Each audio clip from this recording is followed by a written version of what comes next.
ალეკო კარტოზიას რას ერჩოდი, რატომ ივარდი? ბერასთან მქონდა შეხვედრა. ჩემი გარემო იყო ქოცური ყოველთვის, რომ არაფერი მათთან სალაპარაკო არ მაქვს, არც მის ბოტოქსზე მინდა ვათან საუბარი და არც მოდაზე. 1400 ფუნტიანი ივსელორანის ზედა. ჩვენი საგარეო საქმეთა მინისტრი შინაგან კოგნიტურ დისონანსს ჭინჭებით ივსად. როდესაც პროპაგანდას ყავლი გასდის, შემდეგ ტერორი შემოდის. რომ ემპათია მათთვის არის სისუსტე. რეჟიმს დღეს თანამძახველებზე მეტად ჭირდება გაჩუმებული ადამიანები. მე ამ ბრძოლაში რომ შემოვედი, ეს ძალიან კარგად მესმოდა. ეს ყველაფერი რომ დასრულდება, ჩვენ როგორ უნდა მოვიქცეთ? სკერვი ჩვენ 2012 წელს უკვე მოვსინჯეთ ფეხით და ეხლა ვეცადოთ რომ ამოვხდეთ. ეს არის კრიმინალების ბანდა, რომლითაც აი ჩათვალე რომ მთელი ქვეყანა ვყავართ ტყვეთ აყვანილი. აი ეს არის საკონტროლო კითხვა. კაც 12 წლის გოგო შარვალში რატო უნდა ჩაეტიოს 40 წლის ქალი? მარკ ჯეიკობსის კლაჩმაც კი არ მიშველად. აუ სახაზავი არ გაქვთ 12 სანტიმეტრი. აი ჩემ ყოველდღიურობა არის და თქვენ კიდე კოცებით გინდათ რომ შემაშინოთ? გინდა რომ ყველას უყვარდა. არასდროს არ დამავიწყდება ის დღე, როცა დამირეკეს და მითხრეს ეს ამბავი. მე ჩემთავი არ მომთამუნეს გარეშე. ეს არის ახალი თეორია, რომელსაც მე ჯერ არ ვიცი. ვიცი რომ მე თამუნა აუცილებლად შევხვდებით ეს.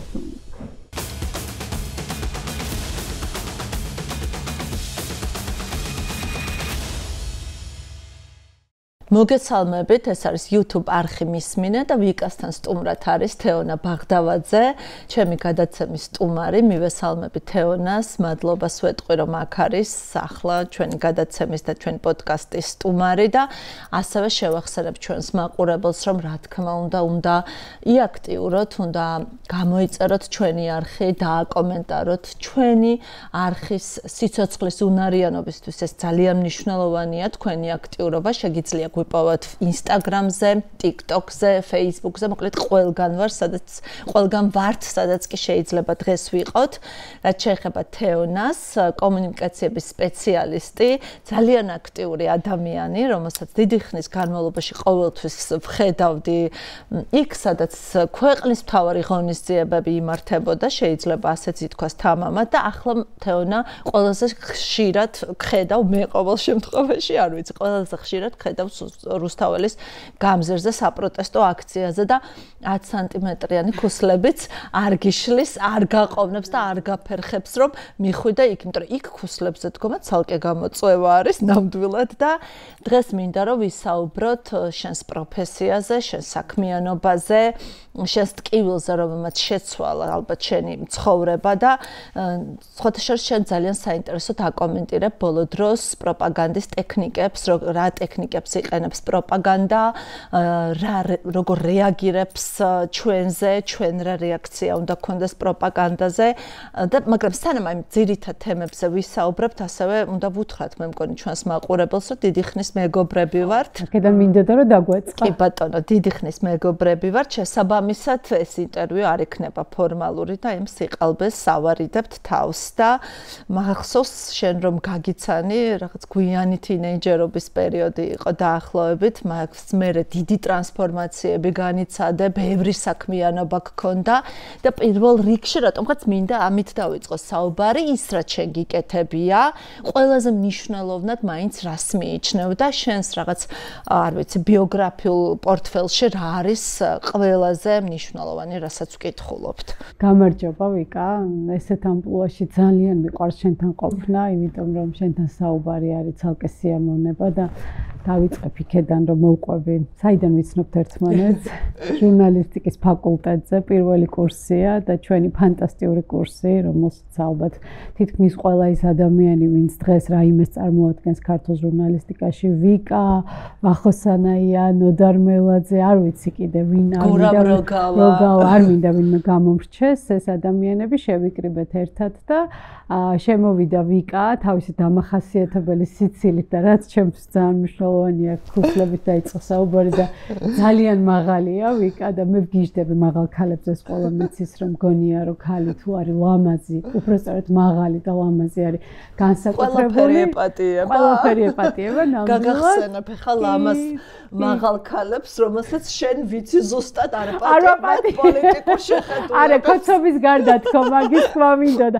კოცობა არავის არ ეპატიება, ეს არის არც არავის არ ეპატიება ნამდვილად და მოკლედ დავმეგობრდით თავიდან ერთ ეპიზოდს მოვყვები, მე ჩემ თავს თვლიდი, თვითპროკლამირებული კარგი ჟურნალისტი მეგონა რომ გამოვიდოდი და ჩვენი ქართულის მასწავლებლობა მელიტა მოგცა ესეთი დავალება თავისუფალ თემაზე უნდა დაგვეწერა. მე ძალიან აქტიური სტუდენტი ვიყავი, ავიწიე ხელი, წავიკითხე, რაღაც მოეწონა მელიტას და ვიკა მორიდებით მე წავიკითხა უკანზე ის რაღაცებს ჟღაპნის და დადგა და მახსოვს რომ ისეთ ტექსტი წაიკითხა რომ თქვი რომ მე შეიძლება ამ სფეროდან წავიდე თქო იმიტომ რომ მივხვდი რომ ამ ადამიანს საერთოდ სხვა სიმაღლე და სიღრმე არა მე მგონი ცოტა აზრია მაგრამ დიდი მადლობა საინტერესო დასაწყისისთვის ამ ინტერვიუსი და მე ხო აი ბევრი რამე გიკეთებია თეონა და ყველაზე მნიშვნელოვანი მაინც რა იყო რაც გაგიკეთებია პროფესიული კუთხით გეკითხები ახლა იცი რა არის ხა პროფესიულად რაღაც ეგრეთ წოდებულ მაილსტოუნებს, რასაც ეძახიან რაღაც 20 წლის ასაკში, 21 ასაკში საქართველოს ბანკის PR-ის დეპარტამენტის ხელმძღვანელი გავხდი, როდესაც მართლა არ ვიცოდი რა რისი კეთება მომიწეოდა და ამ ინსტინქტებს მიყვებოდი და აღმოჩნდა რომ საკმაოდ წარმატებულად, იმიტომ რომ მე კიდე რამდენიმე კომპანიაში ვიმუშავე, მე ჩემი კომპანია გავაკეთე, მაგრამ არ მიყვარს ხოლმე რაღაც კონკრეტული ნიშნულის აღება, იმიტომ რომ ჯერ ერთი მგონია რომ ცხოვრება ბევრად უფრო საინტერესოა ვიდრე ის საქმე, რომელსაც ჩვენ ვაკეთებთ და ერთადერთი არის რომ რაღაცა თვითგანვითარების მუდმივი სურვილი, რაღაცა ეს ხა მართლა იმასავით დუსელდორფში უნივერსიტეტ დამთავრებული, იმედია ჩამოართმევენ მაგ დიპლომს ძალიან კობახიძეს არ მინდა გამომივიდეს რომ იქ რაღაც იტალიაში ვსწავლობდი სტიპენდიით ბრიტანეთში ვსწავლობდი კი ჩემი მეგობრები ხუმრობენ რომ თუ ვინმეს რაიმე სტიპენდია ქონდა გამოცხადებული ბაღდავაძე პირველი მიდიოდა იმიტომ რომ რაღაცნაირად ეს ხუთასანის კომპლექსი მომყვებოდა რომ როგორ მე სამიანის ისტორიაც და მოვყვეთ ბუბაკუდავასთან დაკავშირებული ძალიან გამოპრანჭული რომ მივედი ბუბასთან ისტორიის გამოცდაზე და რომ გაგაბუნძულეს უკან შენი კლაჩი ჩემი კლაჩი საკლაჩი იყო მან თავარი აქტორი აი ესეთი კაცრი ლექტორი იყო ბუბაკუდავა და გამოვედი და ვიკა შემხვდა და ვეუბნები რომ აი მარკ ჯეიკობსის კლაჩმაც კი არ მიშველა თქო და ამას ყვებოდა ძალიან დიდი ხანი მოკლედ თავარი არის ტრანსფორმაცია ჩემი ძირითადი ძლიერი მხარე ჩემი აზრით ზოგჯერ ეს ტრანსფორმაცია ძალიან მტკივნეულია და დაკავშირებულია ცხოვრების უსევდიანეს მომენტებთან მაგრამ მე არა ვარ ადამიანი რომელსაც უყვარს სტატიკა სულ რაღაცას ვაძებ სულ რაღაცას ვაკეთებ ეხლა რთული პერიოდია ყველასთვის იმიტომ რომ ზოგადად მსოფლიოში ხდება დიდი ტრანსფორმაციები დიდი ცვლილებები პოლიტიკას რო თავი დავანებოთ ჩემს სფეროში კომუნიკაციის სფეროში აბსოლუტურად ყირავდება და იცვლება დამოკიდებულებები მაგრამ თავარი ადამიანური ღირებულებები და გულწრფელობა ისევ რჩება იქ სადაც არის მისი ადგილი და ვფიქრობ რომ ადამიანებსაც შეუძლიათ რომ თავისი გულწრფელი თავი მიიტანონ სადღაც და არ გახდნენ ამის მსხვერპლი იმიტომ რომ ესეც მნიშვნელოვანია რომ შენ არ გახდა შენივე გულწრფელობის არ გაიქრინჯო შენი თავი როგორც უყვარს ჯენზის ამაზე საუბარი და რაღაცა მოუტანო საზოგადოებას შენი გულწრფელობით შენი საუბრით ეს მგონია რომ კარგი უნარია მეორე არის რომ ძალიან მიყვარს კომუნიკაცია ძალიან მიყვარს ურთიერთობები და ცოტა ადამიანი ვიცი ვისთანაც ურთიერთობა არ გამომდის თუმცა ეხა ბოლო პერიოდში პრინციპულად თქვი ნებისმიერ ადამიანთან ურთიერთობა ვის ქართული ოცნების მხარდამჭერია იმიტომ რომ ვფიქრობ რომ ეს უკვე რაღაცნაირად კრიმინალთან გათანაბრებული საქმიანობაა რომ შენ უჭერდე მხარს იმ პოლიტიკურ ძალას რომელიც ცდილობს რომ კონსტიტუციის ერთ-ერთი ყველაზე მნიშვნელოვანი მუხლი ჩვენი მუდმივი სწრაფვა ევროპისკენ გააუფასუროს ამოიღოს და ამიტომ არაფერი მათთან სალაპარაკო არ მაქვს არც თმის ბოტოქსზე მინდა ვათან საუბარი და არც რაღაც მოდაზე იმიტომ რომ ვფიქრობ რომ ადამიანებს უნდა აერთიანებდეთ ღირებულებები ამიტომ ეს ორი რაღაც თითქოს და შეუთავსებელი თვისება რაც მე ჩემში მაქვს და მე ვფიქრობ რომ ბევრ რაღაცაში დამეხმარა არის მოქნილობა, მაგრამ პრინციპულობაც, იმიტომ რომ არის რაღაც საკითხები, სადაც აბსოლუტურად შეუვალი ვარ და ეს არის პირველ რიგში პრინციპები. და მოქნილობა აზროვნებაში, დამოკიდებულებაში, განვითარებაში ეს ვთვლი, რომ მნიშვნელოვანია და თვითკრიტიკულობას ახლა რაღაცა ის ცოტა ძველმოდური გახდა ეს ტერმინი სხვათა შორის, იმიტომ რომ თანამედროვე ფსიქოლოგია, თანამედროვე რაღაც განვითარების ეტაპები გვეუბნება, რომ ჩვენ უნდა მივიღოთ ჩვენი თავი, მაგრამ ეს არ გამორიცხავს თვითკრიტიკულობას, პირიქით საკუთარი თავის სიყვარული ჩემთვის იწყება თვითკრიტიკულობით, იმიტომ რომ ვფიქრობ, რომ რაღაცა რესურსი არის, რომელიც მეტი შემიძლია ვაკეთო და ამით მივდივარ წინ. ვახსენეთ ახლა ეს აქტიური, არ ვიცი, რაღაც ცხოვრება, რომელიც ამ ქალაქში თითქოს დუხდა, შენს მოწყობილ ივენთებზე მოხვედრას ხალხი ცდილობდა და ახლა H&M-ი გამახსენდა პირველ რიგში და რაღაცა საწავიდა ეს დრო. შეიძლება ეს ხდება უბრალოდ მე არ ვიცი. მაინტერესებს ეგეც. იქნებ ეს ხდება რაღაც პარალელურ სამყაროში, უბრალოდ ჩვენ იმდენად მოწყვეტილი ვართ ამ სამყაროს. მე ახლა პერსონალურად ჩემ თავს გულისხმობ, რომ შესაძლოა მე ეს არ ვიცოდი. ზოგადად კომუნიკაციის ერთ-ერთი ძირითადი წყარო, რაც იყო რა ვიცი, ინფლუენსერ კამპანია და პირველი მართლა შემიძლია ვთქვა, რომ 2000 რომელი წელი იყო, მე მგონი 12 წელი იყო, როდესაც ერთ-ერთი ბრენდისთვის ახლა ვერ დავასახელებ, გავაკეთეთ ბათუმში, რომ იქ რაღაც ჟურნალისტი, ინფლუენსერები წავიყვანე და მე მგონი შენც იყავი მაგ ღონისძიებაზე, ეს იყო ერთ-ერთი პირველი მცდელობა.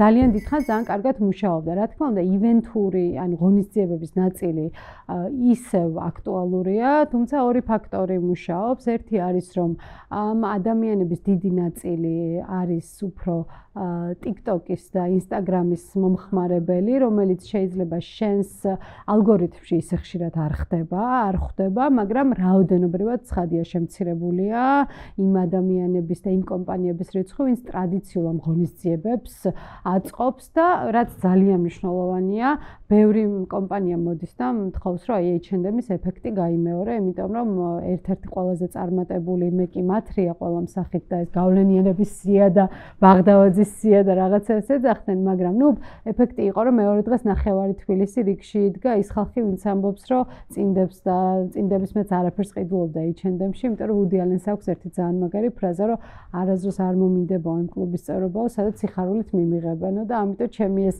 ხრიკმა იქ გაჭრა.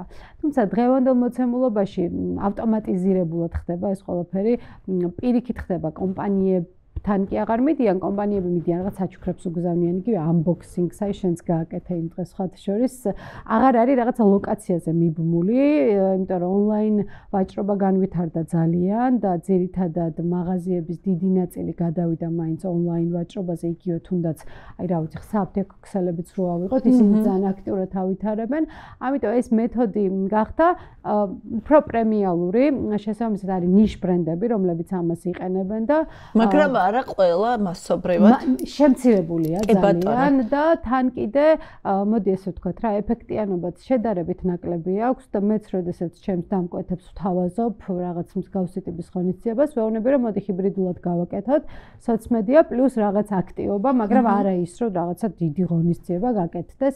კიდე ერთი რამე მინდა ვთქვა და აუცილებლად აღვნიშნო. ცხადი არის რაღაც ბრენდები, რომლებიც ხა შემოდიან, იხსნებიან იგივე რაღაც სხვა მერთულებით, მაგრამ საქართველოს დაკარგა თავისი, ესე ვთქვათ, პეცი. მე რაზეც ამდენი ხანი ვსაუბრობდი და ვერავის ვერ ძალიან ცოტა ადამიანს ვაგებინებდი, რომ ჩვენ ქართული ოცნების ხელისუფლებაში ყოფნა ხავს მოგვაკიდებინებს, თქვა, აქ არ იყოს საუბარი, რომ მაინც დღეს რა სიტუაციაში ვცვართ, რომ რაღაცა ფინეთის საგარეო საქმეთა მინისტრს მას ვესვრით ქუჩაში, წარმოუდგენელია ქვებს, ანუ მთავრობას გულისხმობ, მაგრამ ეს მიზანმიმართულად, იმიტომ რომ ეხლა მე ბიზნესთან დიდი ხანია თანამშრომლობ და როდესაც გაკეთდა სხვადასხვა ტიპის დაწესებულებები, მაგალითად იგივე უპრესწორთა ორგანიზაციების საპარტნიორო ფონდიდან დაწყებული ასე შემდეგ, ძირითადი მათი ნაწილის აჯენდა, როგორც ეძახიან, იყო რომ გაკონტროლებული იყო ის ბრენდების კომპანიები, რომლებიც საქართველოში შემოდიოდნენ და ამის მართვა ბევრად უფრო დაკავშირებული იყო სახელმწიფოსთან, ვიდრე ეს უნდა ყოფილიყო. შესაბამისად, ბევრი საერთაშორისო ორგანიზაცია, რომელიც საქართველოს განიხილავდა როგორც ჰაბის ცენტრს. საქართველოს ცალკე ბიზნესისთვისაც არ არის ხოლმე მიმზიდველი, იმიტომ რომ არაფერი არ არის, არც მოსახლეობის კუთხით, მაგრამ ჩვენ გვქონდა მაღალი კომპეტენცია, გვქონდა ძალიან მაღალი ზრდა და მე ეს ყველაფერი ნელ-ნელა შემცირდა.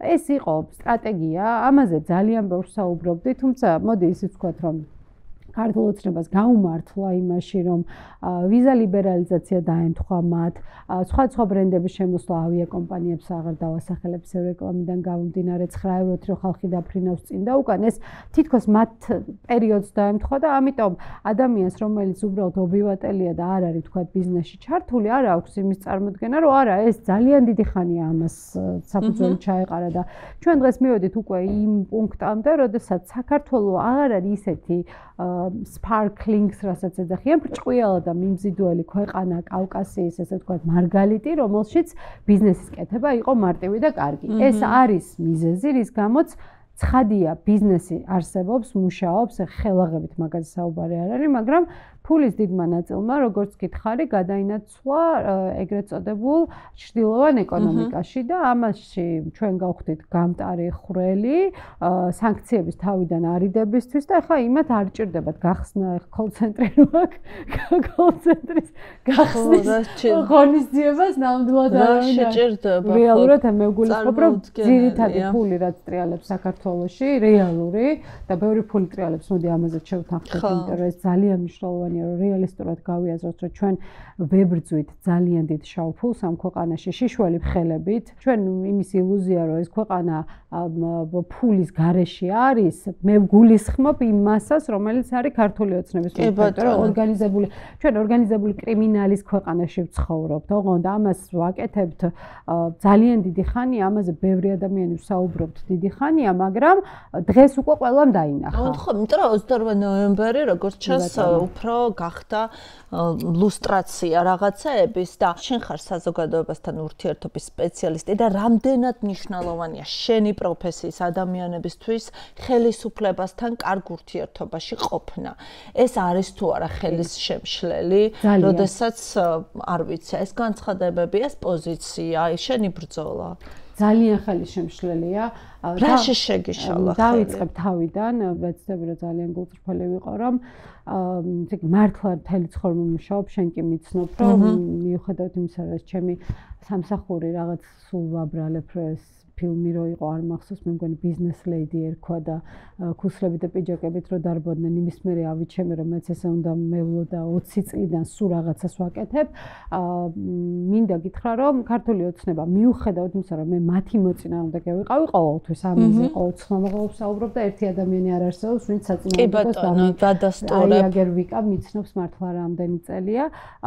ერთ-ერთი პირველი ვიყავი, რომელსაც ჩემი უნარების გამო შესთავაზე სხვადასხვა პოზიცია. ეს იყო პირდაპირ ტელევიზიის კომერციული დირექტორობიდან დაწყებული, მერიის პრესამსახურით დამთავრებული და მერე უამრავი შუალედური პროექტები. ტელევიზიაში იმედს გულისხმობ თუ არ ვცდები? GDS გულისხმობ და ვისთან ქონდა შეხვედრა? ვერასთან ქონდა შეხვედრა. მართლა?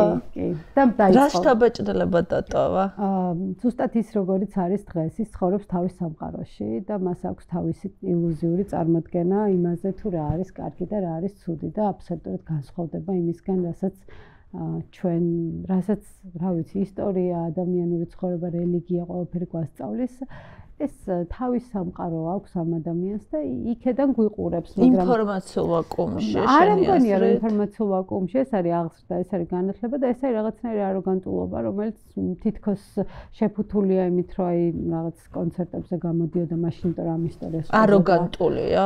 ეს ბიზნესად ძალიან აროგანტულია და ამაში ყველაზე დიდი შეცდომა დაუშვეს ქართული ოცნების იმ მომხრეებმა, რომლის თავის გაგორებასაც ველოდები, იმიტომ რომ უკვე მოამზადა კობახიძემ ძალიან ნიადაგი, იმიტომ რომ ბიძინა ეგონათ ძალიან მოწყვლადი, თბილისური რაღაცნაირი ელიტის მიმართ და ეგონათ რომ ბიძინა მათ გაითვალისწინებდა და მან ეს არ გააკეთა, იმიტომ რომ ბიძინა ამ ხალხს პირველ რიგში თავის მომხრეებს უყურებს როგორც რესურსს და ჩემს ადამიანს რომელიც სხვას როგორც რესურსს უყურებს, უკვე ძალიან აროგანტულია. და ბერაც არის რაღაც ამ ჩემი ტიპის. აზრით მე ხავ საუბრობ 2013 წელზე და ეს ადამიანი არ მიიღო. თუმცა ეს პერიოდია, ტრიტრის პერიოდია თუ არ ვწდები. მე არ მაგ დროს მე არ მქონდა მაგის შეგრძნება, იმიტომ რომ ეს ხალხი ახალი მოსული იყო ხელისუფლებაში, მათთვის ყველაფერი იყო მისაღები.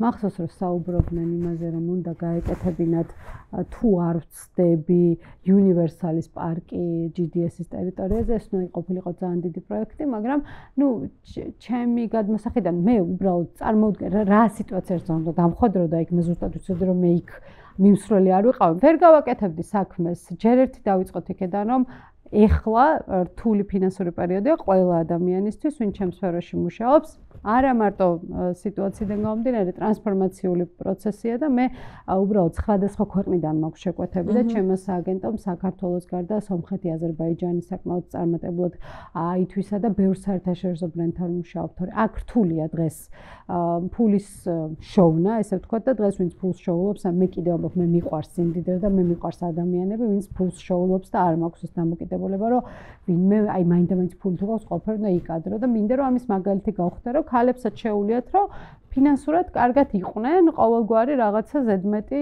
ხელის წახმარების გარეშე. თუმცა ეს შესაძლებელია დღეს აი ხა ზუსტად მაგის თქმა მინდოდა, რომ რაღაცა ესე ვთქვათ, ზედა ზღვარი, რომელიც არ არის მარტო ქალებთან დაკავშირებული, ზუსტად იქედან გამომდივარ. ანუ კორუფციის გარეშე. აი ზუსტად მაგის თქმა მინდოდა. არის თუ არა შესაძლებელი დღეს შენი შრომით, ნიჭით და დაფასებით და არ ვიცი რაღაცა მომენტამდე მიდიხარ, რაღაცა ეტაპამდე მიდიხარ, სადაც შენ სახელმწიფო არ გჭირდება, თუმცა ისევ იქედან დავიწყებ, რომ სახელმწიფოსთან კარგი ურთიერთობა ძალიან მნიშვნელოვანია, რაც მე არ მაქვს.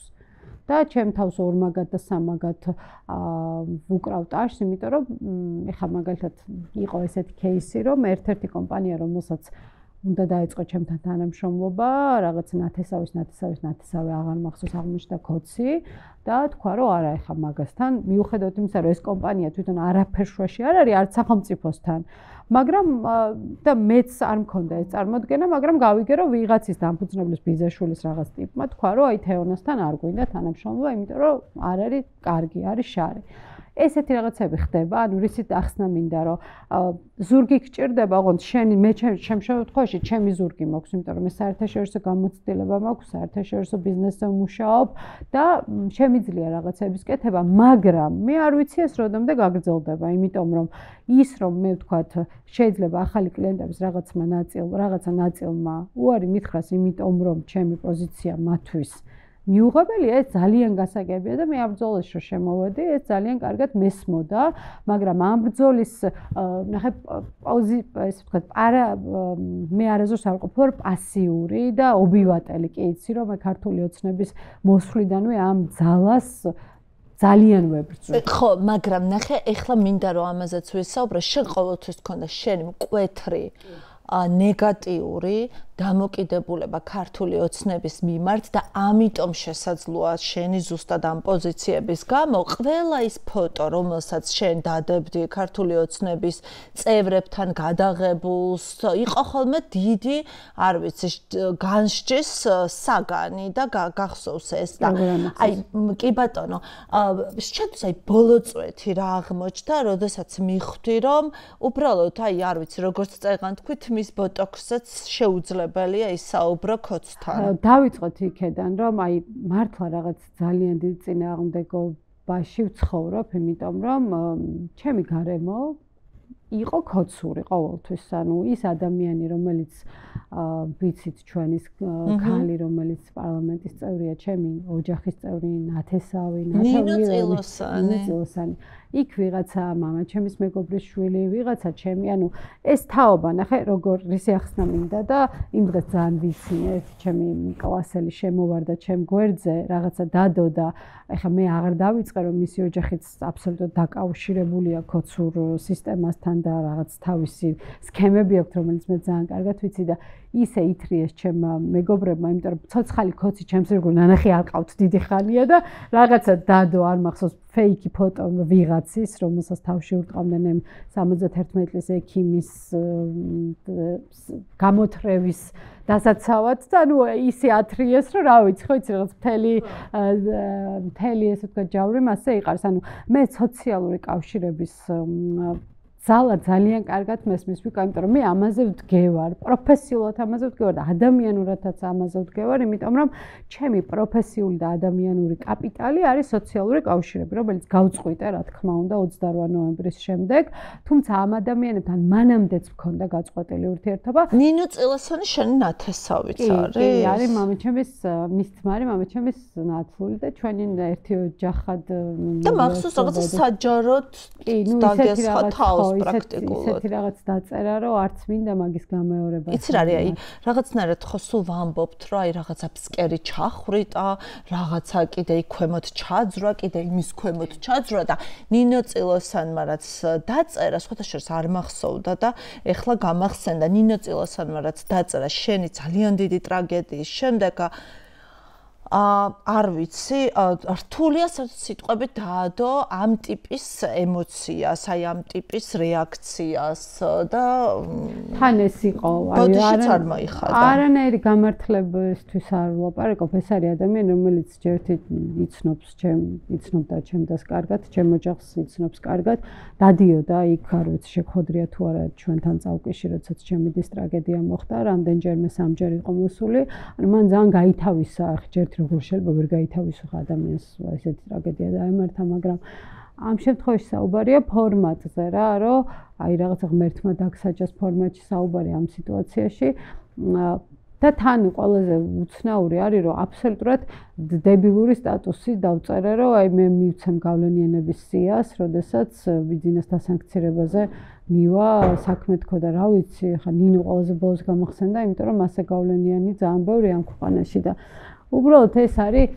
რაღაცნაირი მონანიებაში ვცხოვრობთ ჩვენ რა ეხლა ჩემი ეს სიტუაცია ბუკა პეტრიაშვილის დაჯარიმება მამების მარშის შემდეგ თუნდაც ის რომ ერთი ბიძაშვილი ანდრე ჭიჭინაძე ციხეში ზის და მეორე ბიძაშვილი რაღაცა ტინგიცებს თუნდაც აღარ დავიწყებ მაგრამ ჩვენი ნაცნობები და მეგობრები რომლებიც 37 წელს თან დაკავშირებულ ისტორიებზე ყვებიან და არიან ამის გარჩევაში და ერთ პოსტს ვერ დაინახავ ის საჯაროდ გამოთქვი შენი აზრი თითქოს როგორი რაღაცა იცი ვიღაცები მე გამოდიან და ამბობენ რომ იცი რა ჩვენ ახლა საჯარო ტიპები არა ვართ 21 საუკუნეში იარაღი არის საჯაროობა მეტი იარაღი შენ არ გაქვს ანუ ხმა თუ გაქვს ჩაგდებული ამ სიტუაციაში იმიტომ რომ ბოდიში სხვა სიტყვას ვერ მოვუწევ შენ ხარ რეჟიმის თანამონაწილე იმიტომ რომ რეჟიმს უკვე ვეღარ ამართლებს ანუ აი ამაზე მინდა ცოტა რომ გადავიდე ანუ დღეს ძალიან რთულია მოძებნო ადამიანი ვინც ირაკლი კობახიძეზე იტყვის რომ მიყვარს ირაკლი კობახიძე იმ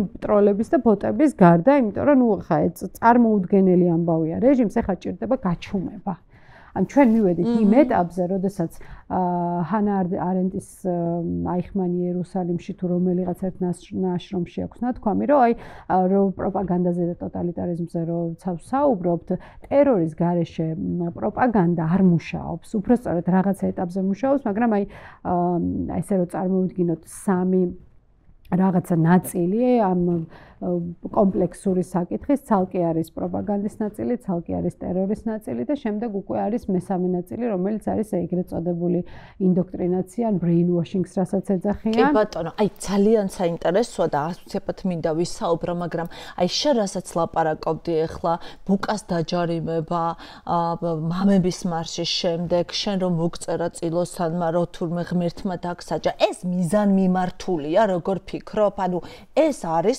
პროპაგანდის მიზანმიმართული კამპანია თუ ეს არის უბრალოდ ნულოვანი თანაგანცდის რაც კარგად დაადო ალბათ ყველაზე სწორად ირაკლი კობახიძემ შეაფასა საკუთარივე გუნდი როდესაც საუბრობდა ნულოვან თანაგანცდას უბრალოდ სიტყვები მოუძებნა იმას რითაც არიან ეს ადამიანები დაკავებული ეს არის რაღაცა იმპულსი უბრალოდ ქცევა ადამიანების რაღაც არა. ადამიანების რაღაცა ნაწილი ბოროტებას ჩადის კანონის სახელით, იმიტომ რომ ფიქრობენ, რომ და მაგ ნაწილზეც მოვთ, რომ მე ეს მევალება და მე ეს გავაკეთე. ზუსტად ამიტომ ხდება სანქცირება იმ ხალხის, ვინც კანონიერად ჩადის ბოროტებას, მაგალითად მოსამართლეების, იმიტომ რომ კანონი არ გაძლევს შენ ამ შემთხვევაში შენივე შექმნილი დრაკონული კანონი არ გაძლევს მით უმეტეს ტოტალიტარულ სახელმწიფოში ბოროტებისგან თავის არიდებას. მეორე რაც შენ თქვი, ეს არის პროპაგანდის ნაწილი, რომელიც არის დეჰუმანიზაციის პროცესი. ხო, და გავაგრძელოთ ეს არის დეჰუმანიზაციის პროცესი, რომელიც ნიშნავს იმას, რომ მოწინააღმდეგეში დაინახო არა ადამიანი, არამედ მხოლოდ რაღაცის მოწინააღმდეგე ტიპი და მისი დემორალიზაცია მოახდინო, იმიტომ რომ პირდაპირ მესიჯი არის ორი, რომ მე არავის არ დავინდობ და ჩემთან დანდობა არ იქნება, რაზეც ლაპარაკობს ეხლა ამ შემთხვევაში მაგალითად კობახიძე და მეორე არის რომ შენ არანაირი ემპათია არ გაქვს სხვა ადამიანების მიმართ, იმიტომ რომ ემპათია მათთვის არის სისუსტე. ხოლო რა ვიცი, ნებისმიერი სწავლება, ფილოსოფია, რელიგია გვასწავლის, რომ ემპათია არის ყველაზე დიდი ძალა, რაც შეიძლება ადამიანს ჰქონდეს, იმიტომ რომ ეს არის ზებუნებრივი ძალა და რა ვიცი, ნებისმიერი ღმერთი არის ემპათი, მაქედან იწყება. ამიტომ ამათმა სისუსტეთ მონათლეს, იმიტომ რომ თვითონ არიან ძალიან შეშინებულები და რაღაც მომენტში კიდე ერთი ძალიან მნიშვნელოვანი ამბავი მინდა რომ აქ ვთქვა, რომ სადაც აღარ ჭრის პროპაგანდა, იქ ჭრის ტერორი, იმიტომ რომ ტერორი უბრალოდ უფრო ძლიერი იარაღია ვიდრე პროპაგანდა და ეხლა პირდაპირ გეტყვით რომ მეც ჩემი მეგობრები, ჩემი ოჯახის წევრები, თუნდაც ჩემი თანამშრომლები, მეუბნებიან რომ იცი რა არის თეონა შენ პრობლემები გექმნება და ვხედავ ამას გიჟი კი არა ვარ რომ ვერ ვხედავდე და არა გვქონდა რომ რაღაც კომპანიები უარს ამბობენ მიუხედავად ჩემი კომპეტენციაში ნამდვილად ეჭვი არავის არ ეპარება ვიღაცები მერიდებიან თუნდაც ივენთების ნაწილში შენ რაც ახსენე იქ როცა იციან რომ დიდი კოცური შეკრება იქნება არ მეპატიჟებენ ეხლა ჩემს არაფერს არ წარმოადგენს რაღაცა დუხის პრეზენტაციაზე სუნამის პრეზენტაციაზე მივალ თუ არა ეხლა ეს არ არის ჩემი ცხოვრების გამსაზღვრელი მაგრამ სიმპტომებს გულისხმობ თორე ეხლა მე რო ვიყო ადამიანი რომელიც ეხლა ინფლუენსერობით ცხოვრობს შეიძლება ცოტა უფრო სხვანაირად შევხედო, მაგრამ ეხლა რა ცოტა მეტი გამიკეთებია ცხოვრებაში, ვიდრე ის რომ დავდგე და ხა სუნამო მივისხა და ამით ვიყო მარტო მადლიერი და ჩემს პრინციპებზე თქვა უარი, თორე სუნამოს კი არაფერს არ ვერცი. უბრალოდ პრინციპი თუ რაღაცა რაღაც არ ვიცი. პრინციპის ხარჯზე რაღაცების კეთების მართლა ისეთ ხელფასებზე და ისეთ შემოსავალზე, ისეთ შესაძლებლობებზე ვთქვი უარი, ხა მართლა რაღაცა ძალიან სასაცილო ვინმესგან მაგის წარმოქმნა. თუმცა იმის თქვა მინდა რომ იქედანაც არსებობს რაღაც რეზისტენცია, კომპანიებსაც აშინებენ. ჩვენ დავინახეთ ხმაურიანი დაკავებები, მაგალითად იარაღის ფონზე დაიჭრეს ერთ-ერთი ყველაზე დიდი ბიზნესმენი, მერე კიდე რაღაც შიდა გარჩევების თემები, რომელიც არის ეს არის ჩვეულებრივი ტერორი, იმიტომ რომ ეს ჩუმად არ ხდება, ეს ხდება ისე რომ ეს ყველაფერი გაიგოს, რომ შენ არ ხარ დაცული ამ ქვეყანაში, იმიტომ რომ შენ არაფერი და არავინ არ გიცავს.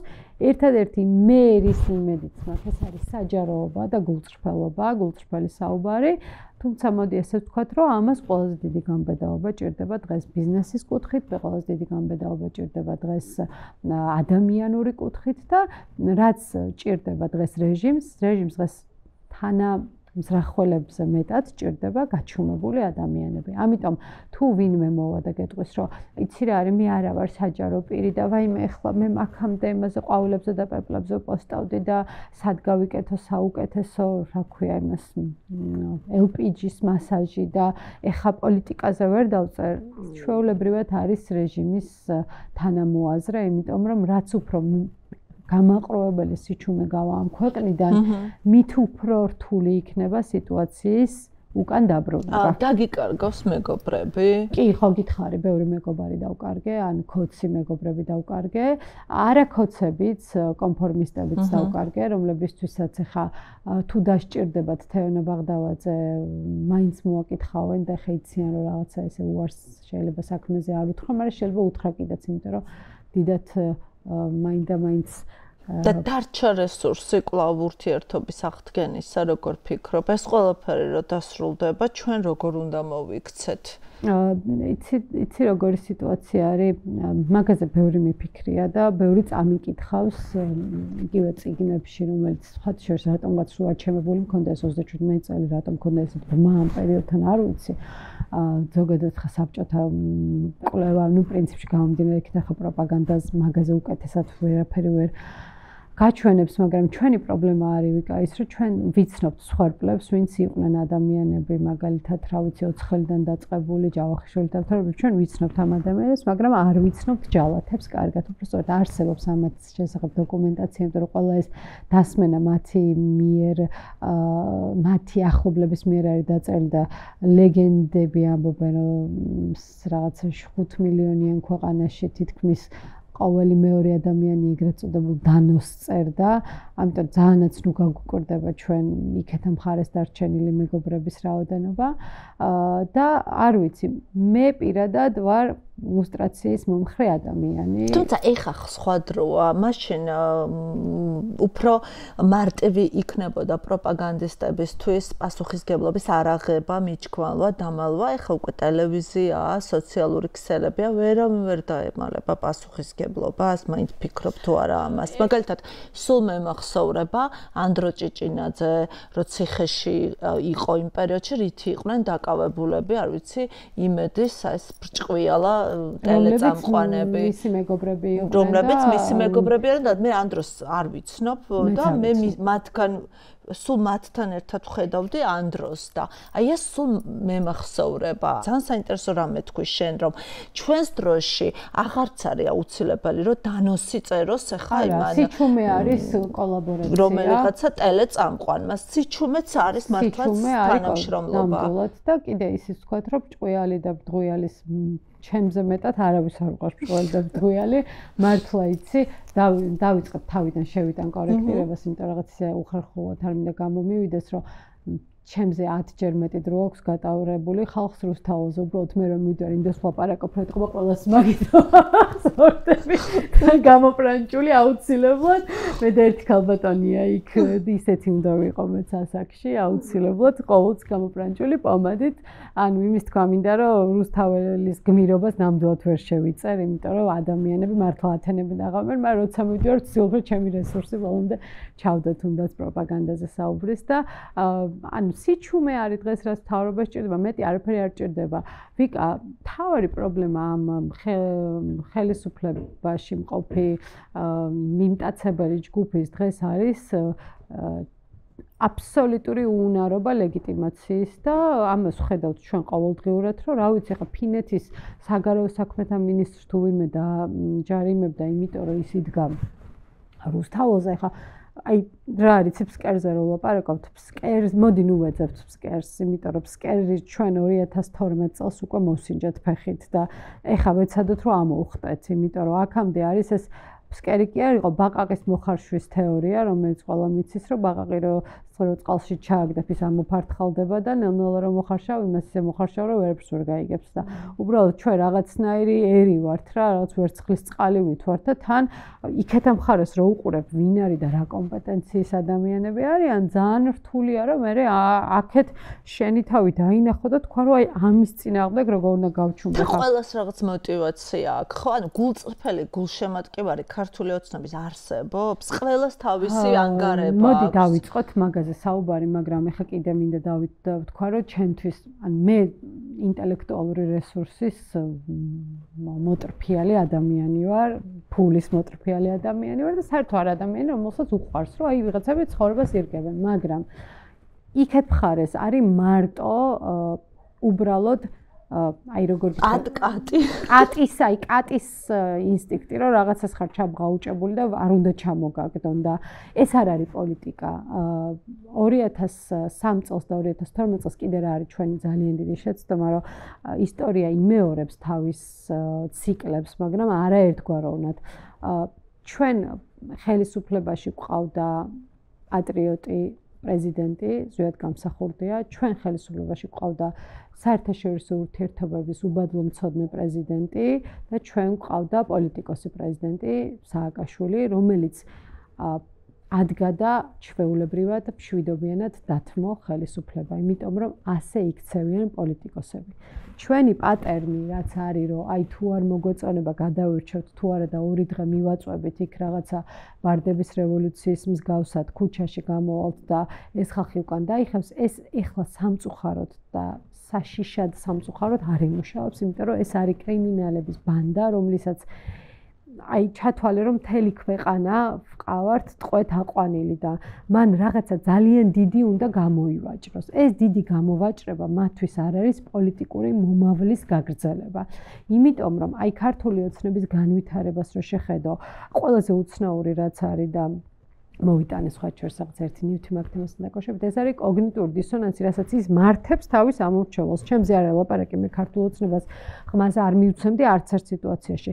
27 ნოემბერამდე მე ჩემი ნაცნობი კოცები რომ მეუბნებოდნენ რომ ვაიმე თეონა ეხა ვერ გავიგე შენ კი სწავლე იტალიაში, მაგრამ ჩვენც გვინდა ევროპა და აი ჩემი შვილებიც კი სწავლობენ, რა იყო ვერ გავიგე, ჩვენ არ ვიცით ევროპა და 28-ში უკვე რო გამოდის მათი პრემიერ-მინისტრი ეუბნება რომ ჩვენ ხურავთ კარს და მე ეუბნება რომ არა ცოტა შევაღებთ თუ ისინი ფეხს შემოყოფენ, მე deep state-ს თუ დაამარცხებენ. ეს ამ ხალხის ინტელექტუალურ შესაძლებლობებს ძალიან დიდ შეურაცხყოფას აყენებს რა. ანუ ძალიან დიდ შეურაცხყოფას აყენებს თუნდაც იმ ადამიანებს, ვინც მეტნაკლებად სოციალური ქსოვილით დაკავშირებულია ქართულ ოცნებასთან და ეს არ უნდა დაგვაუწყდეს ამ ხალხის არსებობა. სამინისტროებში დასაქმებული ადამიანები, იქ რაღაცა სიპებში დასაქმებული ადამიანები დღეს სხვა ჯერ სანამ მოვიდოდი ძალიან საინტერესო პოდკასტს უსმენდი, არ მახსოვს იმ ახალგაზრდის სახელი, რომელიც ყვებოდა სტრატკომი, ანუ სტრატეგიული კომუნიკაციის დეპარტამენტები ჰქონდათ. და რა ვიცი, ჩემი კოლეგები, რომლებიც კოცების დროს მუშაობდნენ, ბრიტანეთის საელჩოს, ამერიკის საელჩოს დაფინანსებით მეც ვიმუშავია მაგ პროექტზე, ოღონდ არა კოცების მხარეს, არამედ საელჩოს ბენეფიციარი ვიყავი. ვქნიდით სტრატეგიულ ჩარჩო ხელშეკრულებას, როგორი უნდა იყოს ჰიბრიდულ ომთან საქართველოს ბრძოლა. ანუ ამ ხალხს მართლა ჯეროდა ნატოსთან და ევროინტეგრაციასთან სვლაზე იყო საუბარი და რა ვიცი, მიდიოდნენ ევროპაში ფოტოებს იღებდნენ იქ ვიღაცებთან და ჩამოდიოდნენ და ამ ხალხს რას უშვები? ანუ ეს ხალხი სად არის დღეს?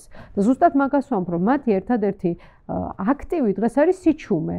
კოცების მხრიდან, ანუ კოცებს მე არ მაქვს მოლოდინი, რომ ისინი რაღაცა გამოვლენ და რაღაც გააკეთებენ, მაგრამ ხმა მაინც ამოიღერო. მე ჩემი 12 წელი რო შევალიე, კი, რამდენიმე ადამიანი იყო ესეთი ევროპისკენ სვლას, თურმე აღმოჩნდა, რომ ევროპისკენ არ მივდივარ.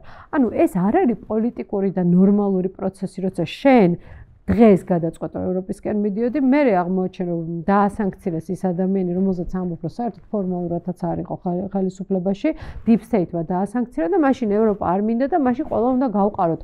ესე არ მუშაობს პოლიტიკა, ეს არის რაღაცა არეული, არ ვიცი რა, ცნობიერების ნაკადი თუ არაცნობიერების ნაკადი, რომელიც უბრალოდ გეუბნება რომ მე რასაც ვიტყვი, ეს არის სიმართლე. ანუ შავზე დავამტკიცებ თეთრს, თეთრზე დავამტკიცებ შავს, დღეს როგორც დამჭირდება, ისე იქნება და ამიტომ ერთადერთი რაც ამათ ხელში დარჩათ არის ტერორი. ქართული ოცნების მომხრეები, ვინც მათ გვერდით არიან ადამიანები, ვისაც პირადი ბენეფიტები და პირადი ინტერესები აქვს და მოდი ვთქვათ, რომ ბევრნი არიან და შეშინებულები. ყველას აქვს რაღაცა თავისი ინტერესი. ზოგი ტენდერზეა, ზოგი ატკატებს იღებს, ზოგი კარტოფილს იღებს, ზოგს ეშინია, მაგრამ ეს ხო ყველაფერი, ეს ყველაფერი მაინც ხო ნიშნავს, რომ ადამიანები არაგულწრფელად იდეურად კი არ უჭერენ მხარს ქართულ ოცნებას, თუმცა ასეთიც ბევრია, მაგრამ ყველას რაღაცა თავისი პირადი ინტერესია. ჩვენ რაღაც ისტორიას გადავხედოთ და ვერ ჩავშალოთ. კიდევ ამბობ რა, სოციოლოგიური კვლევების გარეშე ზოგადად ესეთ თემებზე საუბარი, მე ხა სოციოლოგია მაქვს დამთავრებული და არ მიყვარს, მაგრამ მოდი მე ჩემ შეგრძნებებზე ვისაუბრებ, თუ შეიძლება ვიღაცა სხვანაირად ხედავს, მაშინ სხვა კუთხით, ამიტომ ნამდვილად ხა ჭეშმარიტებად ვერ გავასაღებ მე რასაც უყურებ. ქართულმა ოცნებამ ძალიან კარგად ამაზე დავწერე კიდეს დღეს სტატუსი, რომ შემოიზარდა, აი ხორცის ხორცა სოციალური ქსოვილი. ეს არის ჩვეულებრივი კგბ-შნიკური მეთოდი, რომელსაც აი მე გვარი არ დამავიწყდეს ბეზმანოვი, ძალიან ცნობილი YouTube-ის ვიდეო არის ერთი დიდი, სადაც ეს კაცი ყვება, რომ როგორ ხდება კგბ-ს, როგორ ავერბოვკებენ საერთაშორისო ურთიერთობები, შიდა კომუნიკაცია და არის რაღაცა ფანჯრები, ოვერტონის ფანჯრებივით გახსნილი რაღაც მომენტში, როდესაც რაღაც სადღაც წინ მიდიხარ, ანუ და სხვა შორის სხვა სტატიებიც არის მაინდა-მაინც მარტო ეს კაცი არ არის, რომელიც ეს საუბრობს, არის საუბარი, რომ დიქტატურის დამყარება არ ხდება ან ხდება ძალიან სწრაფად პირველივე წელს, ან ხდება უკვე ბოლოსკენ და რატო ბოლოსკენ, ხა ისე ახსნა მინდა. დაახლოებით 12 წელი ჭირდება იდეოლოგიურ ცვლილებას, მაგრამ ეხა აქ ქოცებმა რა შეცდომა დაუშვეს, კი არა ჩვენ რაში გაგვიმართლა როგორც ქვეყანას თუ გადარჩებით, ერთადერთი ისევ ევროპა არის ჩვენი გადამრჩენელი, 12 წელი ჭირდება ამ იდეოლოგიურ ცვლილებას. 6 წელი ჭირდება რაღაც პირველი კრიზისის გაჩენას, რომელზეც უკვე შენ ესე ვთქვათ, აი ხეს რო არხევ და რო ჩამოიყრება რაღაც სიტუაციები და ბოლოს 6 კვირა ჭირდება სიტუაციის ნორმალიზებას. ეხლა რო გავყვეთ ამ ყველაფერს. ესენი რაც მთავრობაში არიან, იდეურად ისინი ყოველთვის ცდილობდნენ, რომ ქართული ოცნების ესე ვთქვათ, პროპაგანდით მომხრეები გაეჩინათ, მაგრამ მათ ვერ შეძლეს ჩვენი ხალხის ევროპის წინააღმდეგ მოტრიალება. მათი პროპაგანდა არ იდგა, რომ ევროპა ცუდია და აი ეროვნულობა კარგია, იმიტომ რომ იმდენი ხალხი გავიდა ევროპაში და ნახეს, რომ რა ვიცი, იტალიელზე ეროვნული და ბერძენზე ეროვნული შეუყვართ თავისი ქვეყანა და ისე ამაყობენ ენით, რომ ევროკავშირის წევრია იტალია და აბა ეხა უთხარი შენ იტალიელს, რომელიც მეოთხე თაობის არის, ხან ამერიკაში რამდენი მინახავს და ალბათ შენც გინახავს და იტალიელი არ ხარ, რომ გაგიჟდება გადაირევა, იმიტომ რომ პირველი რაღაცნაირი იდენტობისთვის ბებოს ფოტო უდევს, ყვება პიცას როგორ აკეთებენ სახში, არავინ არ ართმევს, ეს ყველამ ძალიან კარგად გაიგო. ანუ მათი პროპაგანდა არ იდგა იმაზე, რაც მათ ჭირდებოდათ მერე, ანუ მათი პროპაგანდა იდგა ძალიან დიდი ხანი სისხლიან 9 წელზე და ამაში მე ნაციონალური მოძრაობის დანაშაულსაც ვხედავ, იმიტომ რომ თვითონვე უნდა ესაუბრათ რაღაცეებზე და თვითრეფლექსია არ იყო. თვითონვე უნდა ქონოდათ ამაზე საუბრის შესაძლებლობა, რომ ეს ხალხი მე ძალიან გვიან გავიგე, რომ ამ ხალხის დიდი ნაწილი მაგალითად ხარება ის ანუ სანამ კრიზისი არ დადგა, მე მიუხედავად იმისა, რომ მე არასდროს ხოცების სამომრჩეველი არ ვიყავი, ამის ესე ვთქვათ დეკოდირება ამ მესიჯის რა დგას ამის უკან, აბა რომელი საქმე დგას ამის უკან, წულუკიანის კომისიამ ყველაზე კარგი საქმე გაუკეთა ნაციონალურ მოძრაობას, იმიტომ რომ აღმოჩნდა, რომ აფრასიძეების თემა, რომელიც ნუ სიგიჟემდე მივედით ჩვენ, რომ აფრასიძეების გამართლება დაიწყო ამ რეჟიმზე და ვერ გაამართლებს უკვე აფრასიძეებს ეს რეჟიმი, იმიტომ რომ გაუმართლებელია, რასაც ის ხალხი იქ აკეთებდა.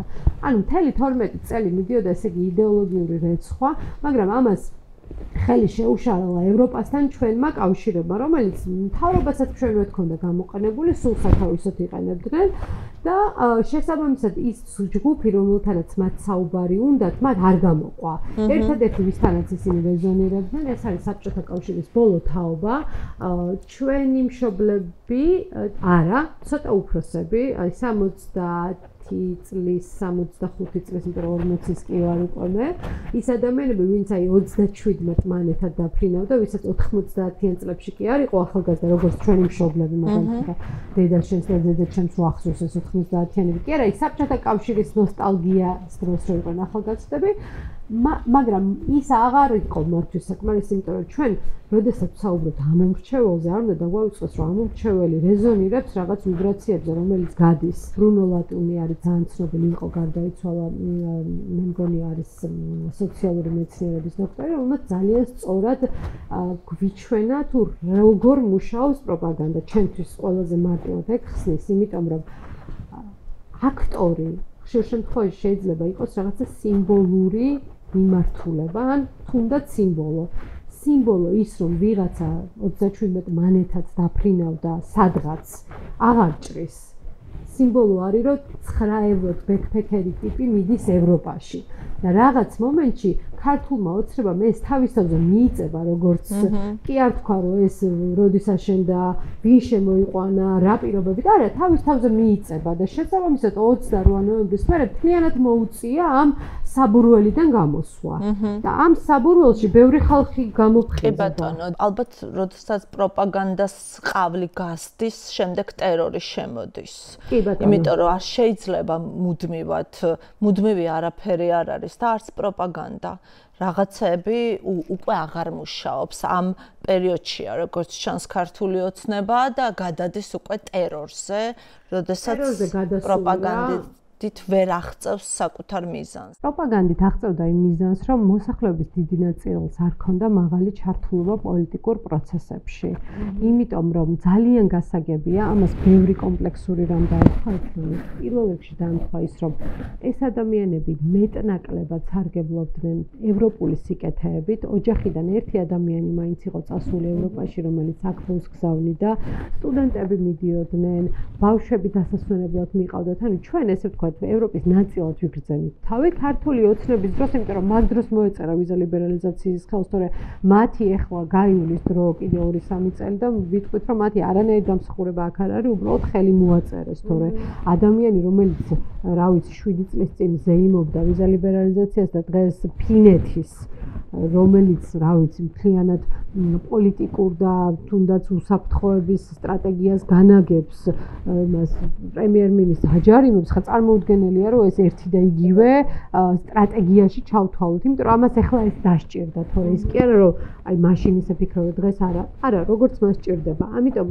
რისი ახსნა მინდა, რატომ მოუწიათ, ანუ ტერორზე გადასვლა. რატომ გაუგრძელდათ, გაუხანგრძლივდათ პროპაგანდასთან თანაცხოვრება, იმიტომ რომ ჩვენ არ გადაგავიწყდეს, რომ ჩვენ არ ვართ პროპაგანდის მსხვერპლი, ჩვენ ვართ პროპაგანდის თანაშემომქმედები, ყველა ჩვენგანი ნებისმიერი ადამიანი, ვინც დღეს გახსნის სოციალურ ქსელს ან ტელევიზორს და რაღაცას მოისმენს და ამაზე თავის აზრს დააფიქსირებს, ან არ დააფიქსირებს, იმიტომ რომ არ პოზიციის არ დაფიქსირებას უკვე პოზიცია რას თავრობა სჭირდება, არის პროპაგანდის ნაწილი. ამიტომ ამ ხალხს რაღაცნაირი დაბალი ჩართულობა ჰქონდა, გულწრფელად ვთქვათ, იყო რაღაცა მორალური იმპერატივის მქონე ადამიანები, ვისაც გავრილოვი, შენთვის შეიძლება ეს ახლა მე რო გეუბნები, ცოტა სკეპტიკურად მიყურებ, იმიტომ რომ შენ მედიაში მუშაობ და შენი ყოველდღიურობა ამაზე დგას. შენი ყოველდღიურობა დგას სიმართლის პოვნაზე იმ რეალობაში, რაც დღეს არის, მაგრამ მე სხვა ადამიანებთან მაქვს შეხება, მე ბიზნესთან მაქვს შეხება, იგივე ჩვენ რაღაც ნაცნობ ინფლუენსერებთან, რომელსაც შეიძლება ერთადერთი დისკომფორტი რაც შეექმნათ, რომ გავრილოვის ღამის დროს რაღაცა შინელება რო ხდებოდა, იმ მომენტში ფასიანი კონტენტი არ გაუშვეს, თორე სხვა მათ დიდად არაფერი არ შეხებიათ.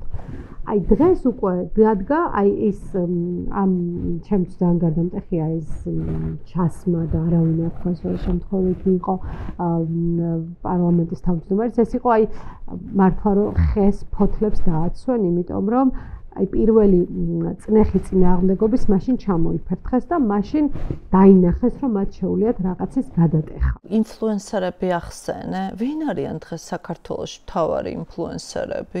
რას გულისხმობ, გააჩნია ძალიან ზოგადი სიტყვა არის ჩემთვის, ეხლა მე ჩემ მეგობარი რადგან არის ნანუკა ჟორჟელიანი, ხა ნანუკაზე არ ვიტყვი, იმიტომ ნანუკა არ არის ინფლუენსერი, უბრალოდ არის ადამიანი, რომელსაც ძალიან დიდი წილი აიღო თავის თავზე პასუხისმგებლობის ამ პროცესებში თანამონაწილეობის და პარალელურად ახერხებს იმას, რომ რაღაცა ზეთის ერთხელ ერთად ვიყავით და ძალიან ვიცინე სახლში ვიყავით მასთან და რაღაც სერიოზული თემა ქონდა გადასაღები და მეორე წუთას რაღაც ზეთის რეკლამა და უცებ ვისმენ და ვერ მივხვდი რომ მოსიღებს და ეს არის უნიკალური შემთხვევა, როდესაც ადამიანი იმდენად გულწრფელია, რომ მისგან რეალურად ციფრებსაც რო უყურებ, მე ხო ვუყურებ, მე იმიტომ რომ მე სხვა კომპანიებისთვის რო დამჭირებია, სადღაც არის აქ და სხვა დანარჩენები არიან აქ, იმიტომ რომ მისი გულწრფელობა და მისი სითამამე მოსწონთ ამ ადამიანებს.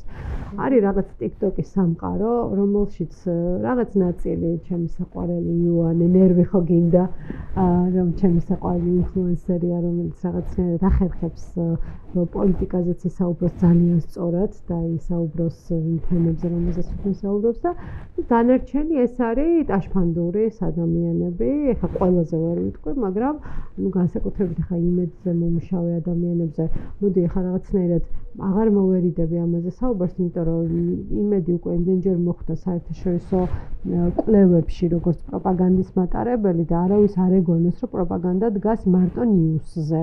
პროპაგანდა დგას ტრაშ-ტაშ-ფანდურზე, ესეც არის ძალიან ჩვეულებრივი მეთოდი, როდესაც ჩვენ არ გადართავ ნიუსს, მე ვგულისხმობ იმ ადამიანებს, ვისაც კიდევ საბჭოთა ნოსტალგია აქვთ, ავტორიტეტების მიმართ ბრმანდობა აქვთ და არ აქვს მედია ლიტერასი და მათ ცხოვრებაში ჩვეულებრივად არსებობს, თორე ამ ტელევიზიას ამდენი წელი არ შეინახავდნენ.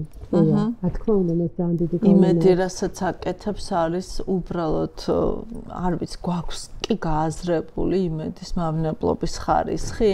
იმედი რომ არა, ალბათ საერთოდ არაფერი, არანაირი მავნებლობა არ იქნება. იცი რა არის ვიკა, პრობლემა ის არის, რომ იქ მომუშავე ადამიანების დიდი ნაწილი საკუთარ პასუხისმგებლობას ზუსტად ბოროტების ბანაურობასთან მივდივართ, რომ მე ჩემს საქმეს ვაკეთებდი რა, ამაზე ვსაუბრობთ ამდენი ხანია, თორე ხა გებელსი იყო, ისიც მარტო ხო ვერაფერს ვერ გახდებოდა. ამიტომ შენ როგორც ინდივიდს, როგორც ადამიანს კიდევ ამბობ, შენ უნდა გადაწყვეტო შენი როლი ამ ცხოვრებაში. ძალიან კარგად მესმის და კიდევ ამბობ, მე არ მიყვარს წუწუნი და არ ყველაზე ბოლოს წუწუნებ ხოლმე და არც არაფერი მაქვს ესე საწუწუნოთ, მაგრამ ჩემთვისაც კი ეს რყევა პრობლემური აღმოჩნდა. მე როდესაც მაქვს ისეთი ფინანსური მდგომარეობა, რომ რაღაც მომენტში არ ვარ, ხო, რაღაც არ დავიქცევი და არ ჩამოიქცევი და მესმის იქ ადამიანი მუშაობს, რომ ის რაღაცა დიდი სესხი აქვს და ძირთად ხოჩოს სესხებით ამართლებენ რომ მილაპარაკებენ. უკვე აღარ მე როგორც ვიცი, სესხებიც აღარ აქვთ. თეონა, კი, ყველაფერი დაფარულია. არ ვიცი. ასე გამიგია, მაგრამ ხო. ანუ აი შინაგან დაძაბულობას და ეგრეთ წოდებულ კოგნიტიურ დისონანსს ამართლებენ იმით, რომ ეს მათ არ ეხებათ. შენ ცხოვრებაში მოხდა ტრაგედია, რომელმაც შენი ცხოვრება ორ ნაწილად დაყო, მანამდე და მერე. და ბევრი ვინც ასეთ ტკივილს გადის, არჩევს ჩაკეტვას. შენ პირიქით დაიწყე ლაპარაკი, დაიწყე ამაზე საუბარი, დაიწყე ბრძოლა. მე საერთოდ ძალიან მიჭირს ამ თემაზე საუბარი, იმიტომ რომ ძალიან სუბიექტური ვარ და იმიტომ რომ არაჩვეულებრივად ვიცნობდით ამ უნას და არასდროს არ დამავიწყდება ის დღე, როცა დამირეკეს და მითხრეს ეს ამბავი. ის რომ შენ ამ თემაზე დაიწყე ლაპარაკი, ეს იყო გადარჩენის ინსტინქტი, აი რა იყო ამ გზაზე ეს მთავარი ხავსი, რასაც შენ მოეჭიდა, რამაც გადაგარჩინა? ძალიან რთულია, არა მხოლოდ იმიტომ, რომ ამ თემაზე საუბარია რთული, რომ მე რაიმეს დავარქვა გადარჩენის სტრატეგია, იმიტომ რომ მე ისიც არ ვიცი გადავრჩი თუ არა. ანუ ფიზიკურ გადარჩენას და ის რომ მე რაღაცა ვინარჩუნებ მეტნაკლებად საზოგადოების მისაღებ ფორმას თუ გამოვდივარ რაღაცაზე ვლაპარაკობ, ეს დგას იმაზე, რომ ჩემი შინაგანი, ესე ვთქვათ, სამყარო არის აბსოლუტურად აკვარიუმში. მე ვცხოვრობ აკვარიუმში და იქედან ველაპარაკები გარე სამყაროს თუნდაც იმ ღიაობით, რომელიც ვიღაცისთვის არის უცნაური, იმიტომ რომ მეუბნებიან, რომ შენ ამაზე წერ, შენ ამაზე ვლაპარაკობ, რა მაგარი ხარ. ეს არის, აი, როგორ გითხრა, რაღაცნაირად ჩემი თავი დავინახე, რომ მე ეკოთ შემილია, რომ გარე სამყაროს ვესაუბრო, არა მარტო თამუნაზე, არამედ აი ამ წლების განმავლობაში მე ვისწავლე ერთი რამ, რომ ადამიანი არ არსებობს არც ინტროვერტული, არც ექსტროვერტული. ეს არის რაღაც სიტუაციებიდან გამომდინარე და ჩვენ ძალიან დიდ კლიშეებს ვუწესებთ ჩვენს თავს.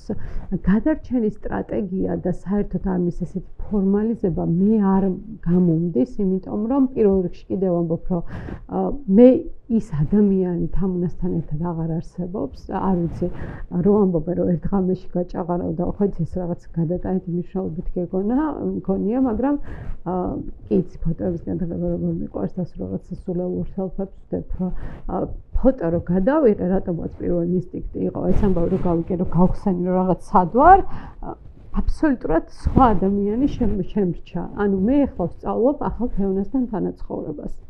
ეს არ არის პროცესი, რომელსაც გადაარჩენს ან თერაპია, ან რაღაცა ამაზე საუბარი, ან უცხოეთში მოგზაურობა, ან ვარჯიში, ან პირადი ცხოვრება. არა, ეს არის ახალი თეონა, რომელსაც მე ჯერ არ ვიცნობ. ანუ რეალურად ახალი თეონა არის 2 წლის და ვნახოთ რაც შევძლებ რომ ჩამოვაყალიბო ჩემი თავი. ჯერ ვერ მინდოდა მეკითხა რომ ვინ არის ახალი თეონა, მაგრამ ამბობ რომ არ ვიცნობ. არ ვიცნობ ჯერ, იმიტომ რომ ბევრი სიტუაცია ბევრად უფრო გულწრფელია და ბევრად ნაკლებად მიზიარებს რაღაც საზოგადოებრივ მიუხედავად იმისა რომ ამ სფეროში ვარ და შეიძლება ჩემთვის ეს აღმოჩნდეს რაღაც დამუყველი სტრატეგია, კიდევ ამბობ, იმიტომ რომ გულწრფელად ვთქვათ რომ ამ ბრძოლაში ყველა ძალიან მოწყვლადები ვართ, მე გულისხმობ დღევანდელ პოლიტიკურ სიტუაციაში და ვის როდის ამოგვაყირავებენ, ამოგვიღებენ მიზანში და ამოღებულები ვართ, ეს არავინ არ იცის. ბევრად უფრო თამამი ვარ და ეს არის დაცვის ინსტინქტი თუ ეს არის უშიშარი თუ რაღაცა ვერ ვარქმევ სახელს თვითონ ჩემს ახალ თავს. მე შემიძლია თქვა რას ვაკეთებ, მაგრამ ჯერჯერობით ვერ მივედი იქამდე რომ დავინახო რატომ ვაკეთებ ამ ყველაფერს. ვიღაცისთვის ეს არის გარედან ჩანს რომ მე ტკივილს ფარავ ამით. ტირილი და ემოციების გამოხატვა უფრო მარტივია, ვიდრე ყოფით საკითხებზე საუბარი. ეს ბევრად უფრო რთული გზა არის თუ არა. ჩემ ცხოვრებაში ყველაფერია. ჩემ ცხოვრებაში არის ჩაკეტილი დღეებიც, შენ ვამბობ აქტიური ცხოვრებაო და ძალიან მიხარია გარედან ისე თუ ჩანს ჩემი აქტიურობის 80% აღარ არსებობს. აი მე გავხდი აბსოლუტურად ადამიანი, რომელიც მიზან მიმართულად ვარჩევ აქტიობებს და შენ კი გახსოვარ მე რომ მე ვიყავი აი ცნობის მოყარე კატა მართლა მამა ჩემი ჭრელ ძაღლს მეძახდა რომ აი რაღაცა სოფლის ძაღლები რო არიან და ყველა ბირჟასთან რომ მიდიან და რაღაცეები რო იციან აი ესე ვიყავი. ის მაინტერესებდა, ეს ინტერესი რა თქმა უნდა შევინარჩუნე, მაგრამ ეს არის შინაგანი აკვარიუმის ხარჯი. არ მინდა შინაგანი სიკვდილი დავარქვა, იმიტომ რომ ამ გადაცემას ბევრი ადამიანი უყურებს და ამინდა რაღაც ნეგატიურ პატერნში გადავიდე. ერთადერთი მეხმარება ყველაზე მეტად იმის გააზრება, რომ ჩემს ირგვლივ ბევრი ადამიანია, ვისთვისაც ჩემი მნიშვნელობა ძალიან მაღალია, არა მარტო ოჯახის წევრებზე, არამედ მეგობრებზე და მეორე მეხმარება ის, რომ ვიცი, რომ მე და თამუნა აუცილებლად შევხვდებით ერთმანეთს. არ ვიცი, ძალიან რთული არის მართლაც და ეს ცხოვრება არის წარმოუდგენელია. უსამართლო. ერთ-ერთი სიტყვა რითიც დავასახელებ, ალბათ უსამართლო. მეც ვერ ვსამართლო. ხო, თან რა არის, იცი რომ ალბათ შემდეგ უკვე არის რაღაცა პასუხისგებლობები. იგრძენი ეს, იმიტომ რომ მე კიდე რა მახსოვს, იცი, სულ მახსოვს, რომ შენ ვიყავი მძღოლი სტუდენტობის დროს, შემდეგ უკვე რომ გადმოხვედი მანქანიდან, მახსოვს რომ მითხარი რომ არასდროს არ მაქვს სურვილი რომ ვატარო მანქანა. აი სულ მახსოვს ეს შენი ნათქვამი, თუ კი რაიმე ინტუიცია არსებობს. ჩემთვის შენი სიტყვებიც არის ერთგვარი ინტუიცია იმისა. სავარაუდოდ ქვეცნობიერად სადღაც ძალიან. თუმცა ამას ვერასოდეს ვერ იფიქრებს არა, მანდ ძალიან უცნაურია ის, რომ თუ საერთოდ ვინმეს ცუდად ყოფნას და ვინმეს წასვლას წარმოვიდგენი ცხოვრებაში, ალბათ 100 ადამიანი რო გეთქვა, აი მასელში თამუნა არ შევიდოდა, იმიტომ რომ თამუნას ცხოვრების წესი, მისი მანქანასთან დამოკიდებულება, მისი უსაფრთხოებასთან დამოკიდებულება, ის რომ ეს მანქანა მევაჩუქე მთელი ჩემი სიყვარულით, რომ რაღაცნაირად მინდოდა რომ კარგად ყოფილიყო და რაღაცა უფრო გაძლიერებულიყო, იმიტომ რომ ყოველთვის ვეკაჩებოდი თამუნას, კი იცი შენ რომ მე რაღაცა სადმე რო შევდივარ, ყოველთვის მაქვს იმის შეგრძნება, რომ აი რაღაც ადამიანებს ხალხში ვასწავლებ, ხო მუშაობთ, ესეთი ტიპაჟი ვარ და თამუნასთან მქონდა რომ ის გააკეთე, სუშეთში ჩქინებული მყავდა და აი ვერაფრით ვერ წარმოვიდგენდი ამ ირონიულ დასასრულს ჩემი ცხოვრებისას. მოდი ესე ვთქვათ, რომ არაფერი ჩემს სიკვდილშიც განსაკუთრებული არ არის, მე გულისხმობ ახალი ცხოვრება, მე უბრალოდ ამავე ცხოვრებაში მომეცა შესაძლებლობა, რომ თავიდან დავიწყო და დავიწყო ისეთი ადამიანების ირგვლივ, რომლებსაც მე ძალიან უყვარვარ და ეგ არის ალბათ რაც მაძლებინებს აქამდე. რაც შეეხება ინტუიციას, ძალიან მიმუხთ. მართლა იმ ინტუიციამ და ყველა ის ფაქტორი დაემთხვა ჩემ ცხოვრებაში, რაც აბსოლუტურად ვერ გავიაზრებდი, იმიტომ რომ აი რაღაცნაირი დღეები იყო, ვიკა, როდესაც ვიყავი ყველაზე კარგად. ვიყავი იტალიაში, ჩემ შულთან და მის მეგობართან ერთად. ვიყავით კომოზე ძალიან კარგ სასტუმროში, ცხოვრობდი, მე ვიქირავეთ მანქანა და რაღაც მძღოლმა წაგვიყვანა შვეიცარიაში, იმიტომ რომ უბრალოდ სადღაც გვინდოდა ვახშმობა და მახსოვს რომ მაშას და მის მეგობარს ვეუბნებოდი, რომ აი მეთქი ალბათ ეს არის ის ცხოვრება, რომელიც მინდოდა რომ მქონოდათ. აბსოლუტური თავისუფლების შეგრძნება მქონდა, აი ზუსტად მახსოვს რომ შვეიცარიაში გადავდივართ მანქანით, მაგას ვეუბნებოდი ბავშვებს, რომ ეს არის მეთქი ალბათ რისთვისაც ამდენი ხანი ვიწვალე, რომ აი ეს თავისუფლება მქონოდა და უცებ აღმოჩნდი ყველაფრის ტყვეობაში. ყველანაირი წინასწარი დათქვების ტყვეობაში და ყველაფერი გაუფასურდა. პირველ რიგში გავუფასურდი მე, იმიტომ რომ ეს ჩემი მიღწევები, ჩემს აღარაფერი აღარ არის, ან ვარც მახსოვს.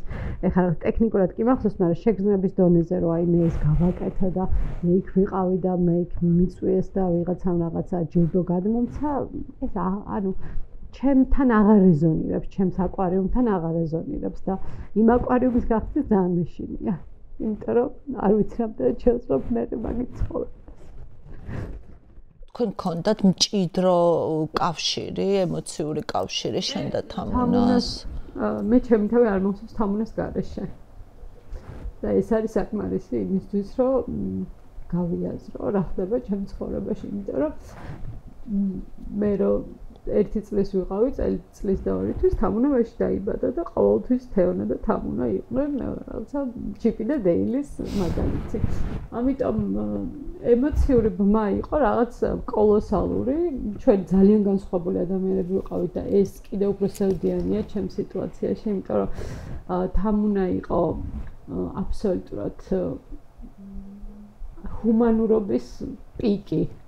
შენ გახსოვს ნამდვილად შეგიძლია რომ დამიმოწმო და სრულიად განსხვავებული შენგან რაც არ ნიშნავს რომ შენ ბოროტი ვიღაცები შეიძლება ეგრეთ ჩანს მაგრამ მე ვარ ძალიან მომთხოვნი ადამიანების მიმართ თამუნა თავის სიყვარულს რუნვას ადამიანებს აძლევდა დეფოლტად და სულ მახსენდება მე ერთი ნივთი მოვიტანე და ამ ნივთზე მინდა რომ მოვყვა რაღაცა სულ მახსენდება ის რომ მე და თამუნა სოფელში რო გუშებ მე შენ გიყვარს სოფელი და პასტორალური ცხოვრება და მე ხო იცი როგორ არ შემიძლია და მაშინაც ალბათ 7-8 წლის ასაკში მარტო იმ პირობით მივდიოდი რომ მიყიდნენ რაღაც სუნამოს ან ჩანთას ან ფეხსაცმელს და დემონსტრაციულად ვიკეტებოდი საერთოდ არ გავდიოდი და აღმოვაჩინე რომ მე აღმოვაჩინე ეს დღეები რო იყო რომ ჩამოვიდნენ ეს ადამიანები რომ ჩემი ტოლები არიან იმდენი მოგონება აქვს თამუნასთან დაგროვებული მე ვერ ვიხსენებ იმიტომ მე არც ერთში არ ვარ აი დინარეზე წავედით თამუნა მის გვაჩუქა ის გვიყიდა და ვერ ვხვდები ეს ხალხს არ დრას ყოფა იმიტომ რომ მე არც ერთ იმ ამბავში მონაწილეობა არ მაქვს მიღებული თამუნა იყო რაღაცა არაადეკვატურად ემპათი მისთვის არ არსებობდა ჩემი შენი და მას შეეძლო რომ შენი ნივთი მაგალითად აიღო ჩვენი კონფლიქტები ძირითადად მაგაზე იყო ჩემი ნივთი ვიღაცას მოეწონებოდა ვისაც სჭირდებოდა აძლევდა დაუფიქრებლად და მე ხო იცი როგორი წიკი მაქვს ჩემი ნივთების მე და ხო აი რა ვიცი დასჭირდა მოეწონა ეს იყო აბსოლუტური გამცემი სრულიად მთელი ენერგიის და ნუ იმდენი სიყვარული დააგროვა რომ ალბათ 10 ადამიანს ეყოფა და ნუ მაქვს თამუნას გადაღებული ფოტო რომელიც მე გადამიღო და თამუნასგან დამრჩა ფოტო სახსოვრად და მახსოვს ის პერიოდი როგორი აჟიტირებული იყო როცა ფოტოაპარატით ხელში პირველად როდესაც რაღაცა გატაცებული იყო ამ ფოტოგრაფიით დედობაზე აუცილებლად მინდა გკითხო რა აღმოჩნდა შენთვის ყველაზე რთული დედობაში დედობაში ყველაზე რთული დედობა აღმოჩნდა მე ძალიან შორს ვარ კარგი დედის სტატუსისგან არა მარტო იმიტომ რომ ერთი შვილი მყავს უბრალოდ რაღაცნაირად ისე გამიმართლა ჩემ ცხოვრებაში რომ ნანა ჩემი ყოფილი დედა მთელი რომელზეც გიждები და სულ მაგას ხუმრობ, რომ შენ ჩემი ყოფილი დედამთილი არ იქნები, რამდენი დედამთილიც არ მომიცხოვო. დედა ჩემი, თამუნა, ბაჩო, ყველა იყო მაშინ ცხოვრებაში ძალიან აქტიურად ჩართული. ჩემთვის ძალიან რთული იყო რუტინა, ყველანაირი რუტინა და ამიტომ ეს ძალიან დიდი ნაწილი ჩემი ზრუნვის ამ ადამიანებმა აიღეს თავის თავზე. თუ რამე მივეცი მაშოს და რამეს ვაძლევ, ეს არის აბსოლუტური სიმყარე საკუთარ გადაწყვეტილებებში, რომ ზუსტად იცის, რომ აბსოლუტურად რა გადაწყვეტილებაც არ უნდა მიიღოს ცხოვრებაში, მე მის გვერდით ვიქნები. შეიძლება ეს ვიღაცისთვის არ არის საკმარისი, თუმცა მაშო ძალიან გონიერი ადამიანია და ზუსტად ხედავს ჩემ როლს მის ცხოვრებაში და ბევრ რაღაცაზე ისევ საუბრობთ, როგორც თქვათ მის მეგობართან და მე ამით ძალიან ამაყი და კმაყოფილი ვარ. შენ როლს როგორ ხედავ თამუნას შვილის ცხოვრებაში? ლიზა არის აი ფენომენალური ადამიანი, რომელიც ლიზა რამდენი წლის არის? ტოლები არიან მაშა და ხო, მაშა და ლიზა არიან ტოლები.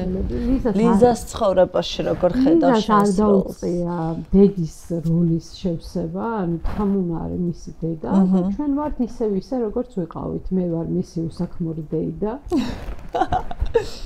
რომელსაც შეუძლია რომ მივიდეს და რაღაცებზე დაელაპარაკოს, მაგრამ არ დაუწყია ვთქვათ იმ ზრუნვის და იმ სითბოს ვერც მოიძებს და თამუნას რაღაც სხვა უნარები ქონდა, მაგრამ ლიზას არ გაურთულებია ჩვენი ცხოვრება, ეს კიდე ცალკესევდა, არის რომ ლიზამ ძალიან შეგნებით მიიღო ის ყველაფერი, რაც მის ცხოვრებაში მოხდა და არ დაუწყია იმაზე ფიქრი, რომ აი მე ახლა და ძალიან ცუდი სხვა манипуляცია, როგორც შეიძლება ნებისმიერ ბავშვთან ვინც ესეთი ტრაგედიით იცხოვრა ეს ხო გამოიყენა, მაგრამ არ მისი გზა არ განსაზღვრა თამუნას წასვლამ. თამუნას წასვლამ მის გზას უბრალოდ დაეხმარა, რომ ლიზა ძალიან კარგად სწავლობს, ძალიან კარგად იცის რის იკეთება უნდა და არ ცდილობს რომ ჩვენ კიდე უფრო ცუდად გვაგზნობინოს თავი, ვიდრე ვართ და ანუ ლიზას ძალიან მადლიერი ვარ, რომ ამ ასაკში ესეთი შეგნება გამოიჩინა, რომელიც ხშირად მე ვერ გამომიჩენია და მე თვითონაც ისეთი meltdown-ებს რო ეძახიან ამ თაობაში რაღაცა ეპიზოდები მქონია, რომ ნუ მართლაც ერთხელი მჭამდა მე, მაგრამ ვერაფერს ვერ შვებოდი და ლიზა აღმოჩნდა ადამიანი, რომელმაც აი გულწრფელად გაიაზრა მთელი ეს ტკივილი და ეს არის კიდე ცალკე ტრაგედია ჩემთვის.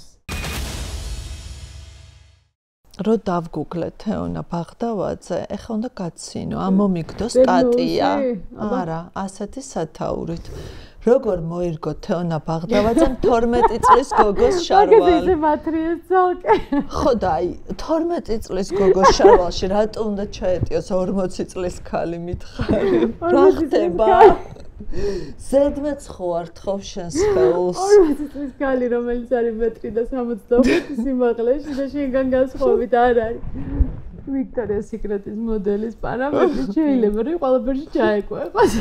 აი ესეთი ამ მათრიეს სხვათა შორის რაღაცნაირ მოკლედ ერთი პერიოდი body positivity movement-ის მახსოვს. წარმომადგენელი ქალები ძალიან მერჩოდნენ თითქოს ეხა მე დაუშალე ვინმეს რაიმე, მაგრამ არა, მე მახსოვს შენი ვარჯიშის და შენი ის რა იოგას გატაცება. ექსტრემალური კვების რეჟიმი, რომელიც ну ცხადია მესმის ახლა რაღაცა ესე ვუტრირებ მესმის რომ საზოგადოებაზე გავლენა აქვს რაღაცა ტიპის ადამიანებს რომლებიც ახლა მართლა 40 წლის ასაკში ისევ იმას რო თხოვ შენ თავს რომ აი 12 წლის შარვალში ჩაეტია ვიტარო გავიცანი რაღაც უნივერსიტეტთან მივედი ზუსტად ისე გამოიყურებოდი არაჯანსაღია მასე გამოიყურები მაგას ველოდებოდი რომ მეტყოლი და მაგიო ხო მითხარი ეგ წონა დავიბრუნე 19 წლის ასაკში რომ მქონდა რაღაცნაირად ეს ჩემი CGUT ყველაფერს უბრალოდ ფსიქოლოგიურად ვხედავ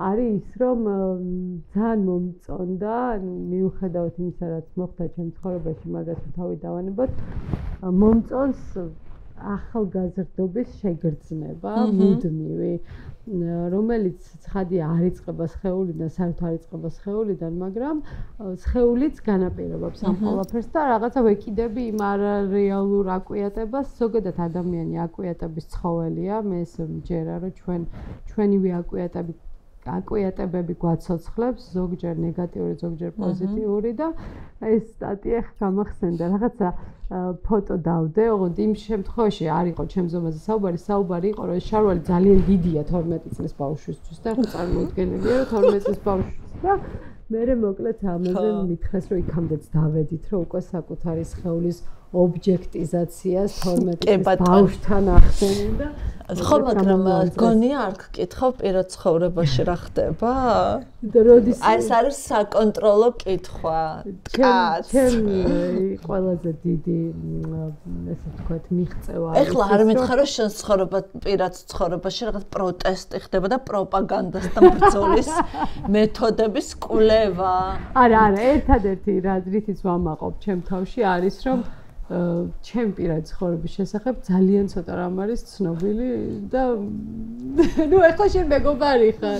არ მოპარაკობ არასდროს საჯაროდ. ერთადერთი ვიცი რომ ადამიანებს უნდა ქონდეთ ისეთი პირადი ცხოვრება, როგორიც მათ მოსწონთ და მე მაქვს ისეთი პირადი ცხოვრება, რომელიც მე მომწონს და მთავარი არის ეს. ანუ სიყვარულსა მალვა უნდა თეონა. სიყვარულსაც და არ სიყვარულსაც ორივეს მალვა უნდა, არა ისეთი რომ ამასავე. ისეთი პირადი ცხოვრება უნდა ქონდეს, რომ შენი პირადი ცხოვრება კომპრომატად არ იქცეს. ისე სხვადასხვა მაგაზე არ ვიფიქრია, იმიტომ რომ იმდენად მოგცალებული. აი მაგას არ ვიცი ვინ როგორ განჩის, მაგრამ იმდენად ეგზიბიციონიზმის ერაში ვცხოვრობთ და TikTok-ზე ვხვდებით ვიდეოებს. მე ძალიან ტრეშის მოყვარული ვარ.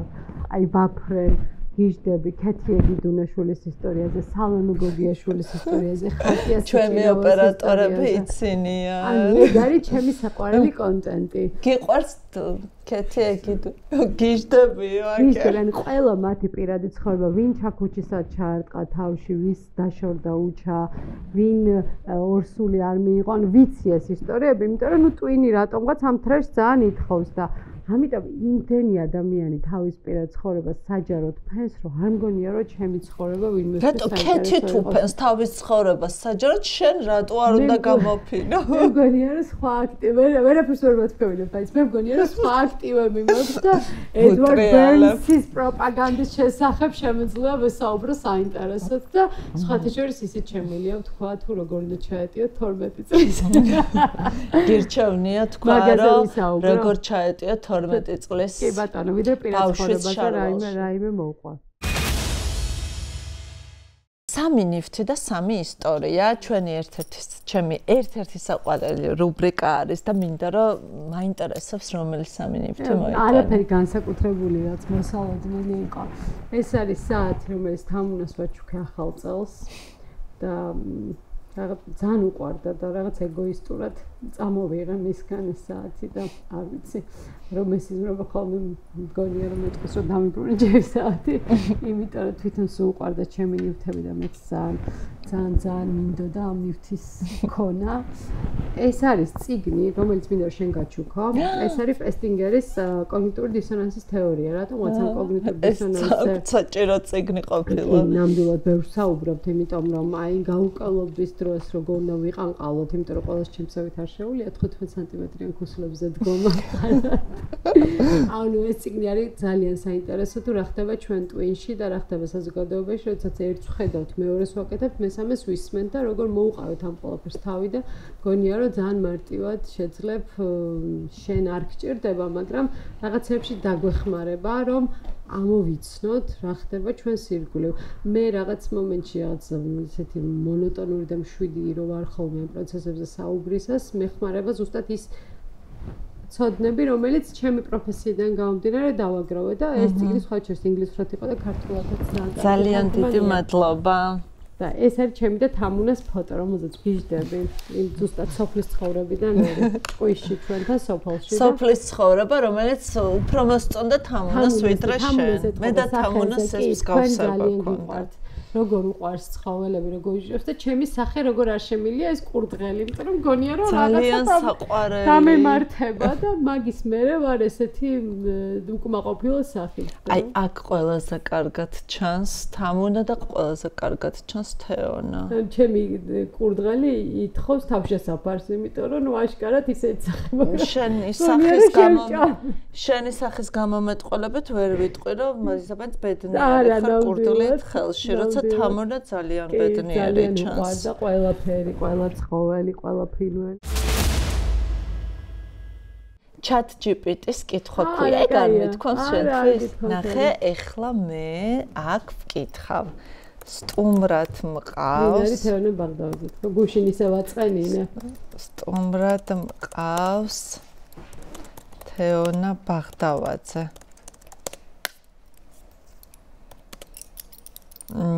რა კითხვას დაუსვამდი? პრუსტის კითხვა არის ახალი ვერსია ChatGPT-ის. ChatGPT-ის ვეკითხებოდი. როდის მიხვდით პირველად, რომ თქვენი საქმე მხოლოდ პროფესია კი არაა, თქვენი შინაგანი საჭიროება იყო? რა მართლა ძალიან კარგი კითხვა არის. კი. მე ვფიქრობ, რომ პირველად ხალხს მიხვდით, რომ მე მედიაში ვიმუშავე, ჟურნალისტადაც აქვს ნამუშევარი.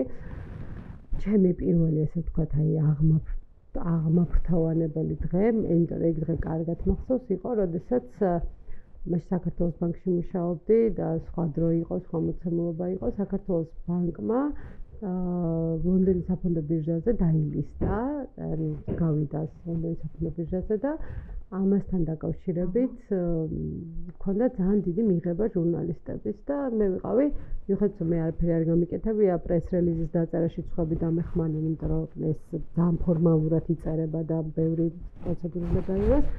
მე ვიყავი ჩემთვის აი რაღაცა მთავარი მოქმედი გმირი ამ ყველაფრის და დავინახე საკუთარი თავი ისე, როგორც მთელი ცხოვრება წარმომედგინა, რომ ადამიანებს ვაწვდიდი რაღაც ინფორმაციას, რომელიც მე საღამოს რომ ნახე, ჩავხტე ტელევიზორით და მოვისმინე, რომ ეს ჩემს მიერ გაჟღერებული ინფორმაცია სადღაც მედიაში და მე უკვე ამაზე საუბრობდნენ, ძალიან რეზონირებდა ჩემს შინაგან სამყაროსთან, რომ რაღაცნაირი მედიუმი კომპანიებს და გარესამყაროს შორის ეს ძალიან შეიცვალა, იმიტომ რომ ეხლა პრესის გარდა უამრავი სხვა აქტორი გაჩნდა, მაგრამ აი ამ ვიბრაციის შექმნა, რომელიც შეუძლია თუნდაც შენათქვამ სიტყვას, თუნდაც იმას, რასაც მე ვსაუბრობ პროპაგანდაზე და მე მოდიან და მეუბნებიან, რომ აი ჩვენ ეს ვნახეთ და თუნდაც ტელევიზიით ვისმე რომ ვიღაცები ამას ამ თემას აგრძელებენ, ჩემთვის რაღაც ძალიან დიდი სიამაყის მომტანი.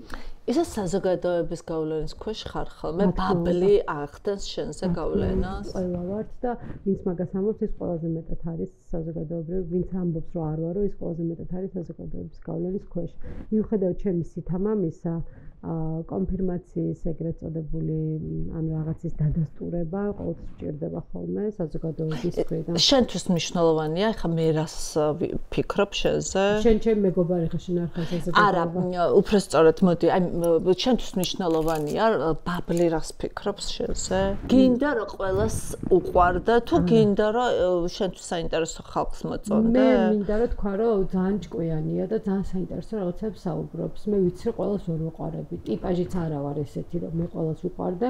მე მინდა უყვარდე ჩემს მშობლებს, მინდა უყვარდე ჩემს მეგობრებს, იმედია მაშას და ლიზას და იმ ადამიანს, ვისაც ავირჩევ რომ ჩემს გვერდით იყოს, ან ვინც ანუ არასდროს უსიყვარულ ურთიერთობებში არ შესულა, მაგას რა აზრი აქვს და სხვა ეხა ვინმეს ვეყვარები თუ არ ვეყვარები, ეს მათი გადაწყვეტილება. ერთ-ერთი რაც ჩემ ეგოს ხდება და მოდი ისე ვთქვათ რომ ადამიანი მაინც ეგოცენტრულია, არის რომ ჩემს ინტელექტში არ მინდა რომ ეჭვი შეიტანონ, თორემ ვიღაცას მოვწონვარ, ვუყვარვარ, ქუსლებზე გაიცინებს თუ ესეც ეპატაჟის ნაწილია, ესეც ჩემთვის არის. ანუ გირჩევნია შეიტანონ ეჭვი შენს არ ვიცი ქუსლის სიმაღლეში და ამაზე იცინონ, ვიდრე შენს ინტელექტუალურ შესაძლებლობებში. არის დავიწყოთ იქიდან რომ შეიძლება ძალიან აროგანტულად ჟღერს, მაგრამ ძალიან დარწმუნებული ვარ საკუთარ ინტელექტში. მაგრამ აი ну რა თქმა უნდა ბევრს ვცდილობ ხო მაგრამ მაშინ რატო გეშინია რომ სხვა შეიპაროს შეიტანოს ეჭვია არ მესიამოვნებოდა ანუ სულელი ქალის იმიჯი არ მესიამოვნებოდა მაგრამ არ მაქვს იმის პრობლემა რომ ყველას ვუყვარდე იმიტომ რომ სიყვარული ეს არ არის ჩემი გადაწყვეტილება საკუთარ შვილსაც და რა ვიცი ნებისმიერ თუნდაც მამაკაც რომელიც ჩვენს გვერდით არის მისი გადაწყვეტილება მხოლოდ რომ უყვარდეს შენ ამის ვერაფერს ვერ გააკეთებ. ალიკო კარტოზიას რას ერჩოდი რატომ ვარდი? ხო გუშინ კიდე შევხვდა. რატო? მგონი იფიქრებს რომ დაზდე. მართლა იფიქრებდა და ისე შემეცოდა ისე მოქონდა ეს ფეხები მოფრატუნობდა თქონდა მეთქოდა რაღაცნაირად და ძალიან გამწარი იყო რომ ვერ მიცნო. იმიტომ რომ სხვანაირად გამოვიყურებოდი და მინდოდა რომ კიდე გავკიდებოდი, მაგრამ მართლა ბოლოს ჩათვლის რომ რაღაცა დავსდევ ამ ადამიანს. არაფერი უბრალოდ შეხვდა და მართლა მაინტერესებს გულწრფელად გერმანიაში ჩვენი ელჩი რომელიც არის აბსოლუტურად იმ ქვეყანაში სადაც კონტექსტიდან გამომდინარე ყველა მის რომ ფაშიზმის ხსენება არის არ ვიცი უკულტურობის არაადამიანობის არასახელმწიფოებრივის ყველაზე მაღალი დონე როცა ჩვენი ქვეყნის პრემიერ-მინისტრი გამოდის და გებელს და გერმანიის ელჩს ადარებს ერთმანეთს მისი რეაქცია მაინტერესებდა და ვერ ხვდები არ ეთანხმება კომუნიკაცია არ ეთანხმება კომუნიკაცია მე მგონი მაგრამ ვერ ამბობს საწოდავი ვერ ამბობს და მისი მეუღლე რომელიც პრეს-კარტას თხოვდა საერთაშორისო მინდოდა ვერ ვიპოვეს ჩვენი სტუდენტური წიგნაკის წამოღება თან გაჩვენებდით რომ ზუსტად ისე გამოვიყურებოდი რა თქმა უნდა გადმოგცე ჩვენი საჩუქარი PSP-სგან ჩემი საყვარელი PSP-სგან რომელსაც ქებადიდება არაკლია ჩემგან იმიტომ რომ ბევრჯერ მithქვამს და ახლაც ვამბობ რომ ჩემთვის არც ერთი პროდუქტი, არც ერთი გატანილი გოლი თუ არც ერთი შესრულებული სიმღერა არ არსებობს თუ ამ ყველაფერს თან არ ახლავს სწორი და ჯანზაღი სამოქალაქო პოზიცია. ძალიან მიყვარს PSP. და ნახე აქრეები არის მარტი თერმის პროდუქცია. ძალიან კარგი ბრენდი არის. აი ესეთი ეს არის ესპანური ბრენდი, რომელიც ძალიან მიყვარს მეც. გიყვარს მარტი თერმი და ხარ მარტი თერმის მომხმარებელი, ძალიან მიხარია, ამაში სწორედ გამოიცნო PSP. წყალი და მზის დამცავი აუცილებლად ზამთარ ზაფხულ, იმიტომ რომ კი ბატონო, ეს არის ვიტამინი C. ანტიოქსიდანტი, რომელიც დაგეხმარება დაბერების ნიშნებთან ბრძოლაში. შენ ეს არ გჭირდება თეონა, მაგრამ ძალიან კარგია ვიტამინი C, არის ერთ-ერთი ყველაზე კარგი ვიტამინი რეტინოლთან ერთად, ოღონდ სხვადასხვა დროს, რომელიც შეგიძლია გამოიყენო და კარგი ბრენდია მარტი და ძალიან პასუხისმგებლობიანი. რა კარგია, როდესაც სტუმარმა იცის, რას ჩუქნი და მეხმარება. თმის ცვენის საწინააღმდეგო შამპუნი, ცხიმიანი თმისთვის, ესეც მე მგონია რომ ძალიან გამოგადგება. დაბერების საწინააღმდეგო, ესეც ვიცი, მე ძალიან კარგად ვერკვევი საფთიაქო ბრენდებში, იმიტომ რომ მე მიყვარს საფთიაქო კოსმეტიკა. გიჟდები საფთიაქო ბრენდებზე და რაღაცა შემიძლია რომ აფთიაქში გავატარო უსასრულოდ ბევრი დრო. ასევე ეს არის გამწმენდი გელი ცხიმიანი აკნესადმი მიდრეკილი კანისთვის და ეს ჩემთვის ყვარდავი. გადაკრიალებული კანი გაქვს ჩემო თეონა და ეს მაშას და გოგოებს უნდა წაუღო, იმიტომ რომ ასაკობრივად ჯობია რომ თინეიჯერებსთვის ესეც გეცოდინებაში. კი, ესეც ძალიან კარგი, უბრალოდ არ გამომიყენებია, იმიტომ რომ მშრალი კანი მაქვს და უფრო მეცოდინება და მეტი. და ზისგან დამცავი ფლუიდი, რომელიც არის უმნიშვნელოვანესი და ეჭვმაქ რომ როგორც წყალს სვამ სისტემატურად ამ პროდუქტის გარეშე ეჭვმაქ ცხვირს არ ყოფ. არაფერთ არ შეიძლება. შენს ლამას ცხვირს არ ყოფ გარეთ. ეს გალამაზებულ ცხვირს. ესე პლასტიკურ ქირურგიაზე არ გვისაუბრია. შენთვის რას ნიშნავს ეგ? შენთვის ნიშნავს რომ თუ ადამიანს უნდა რომ გაიკეთოს პლასტიკური ქირურგიის მიმართოს პლასტიკური ქირურგია. შეიძლება მანანა ჩიკობაოსაც დაემსგავსოს თუ უნდა. თუ უნდა დაემსგავსოს მანანა ჩიკობაოს, იმიტომ რომ შინაგანად მაინც მანანა ჩიკობავა იქნება და გეცოდინება როგორ გამოიყენება.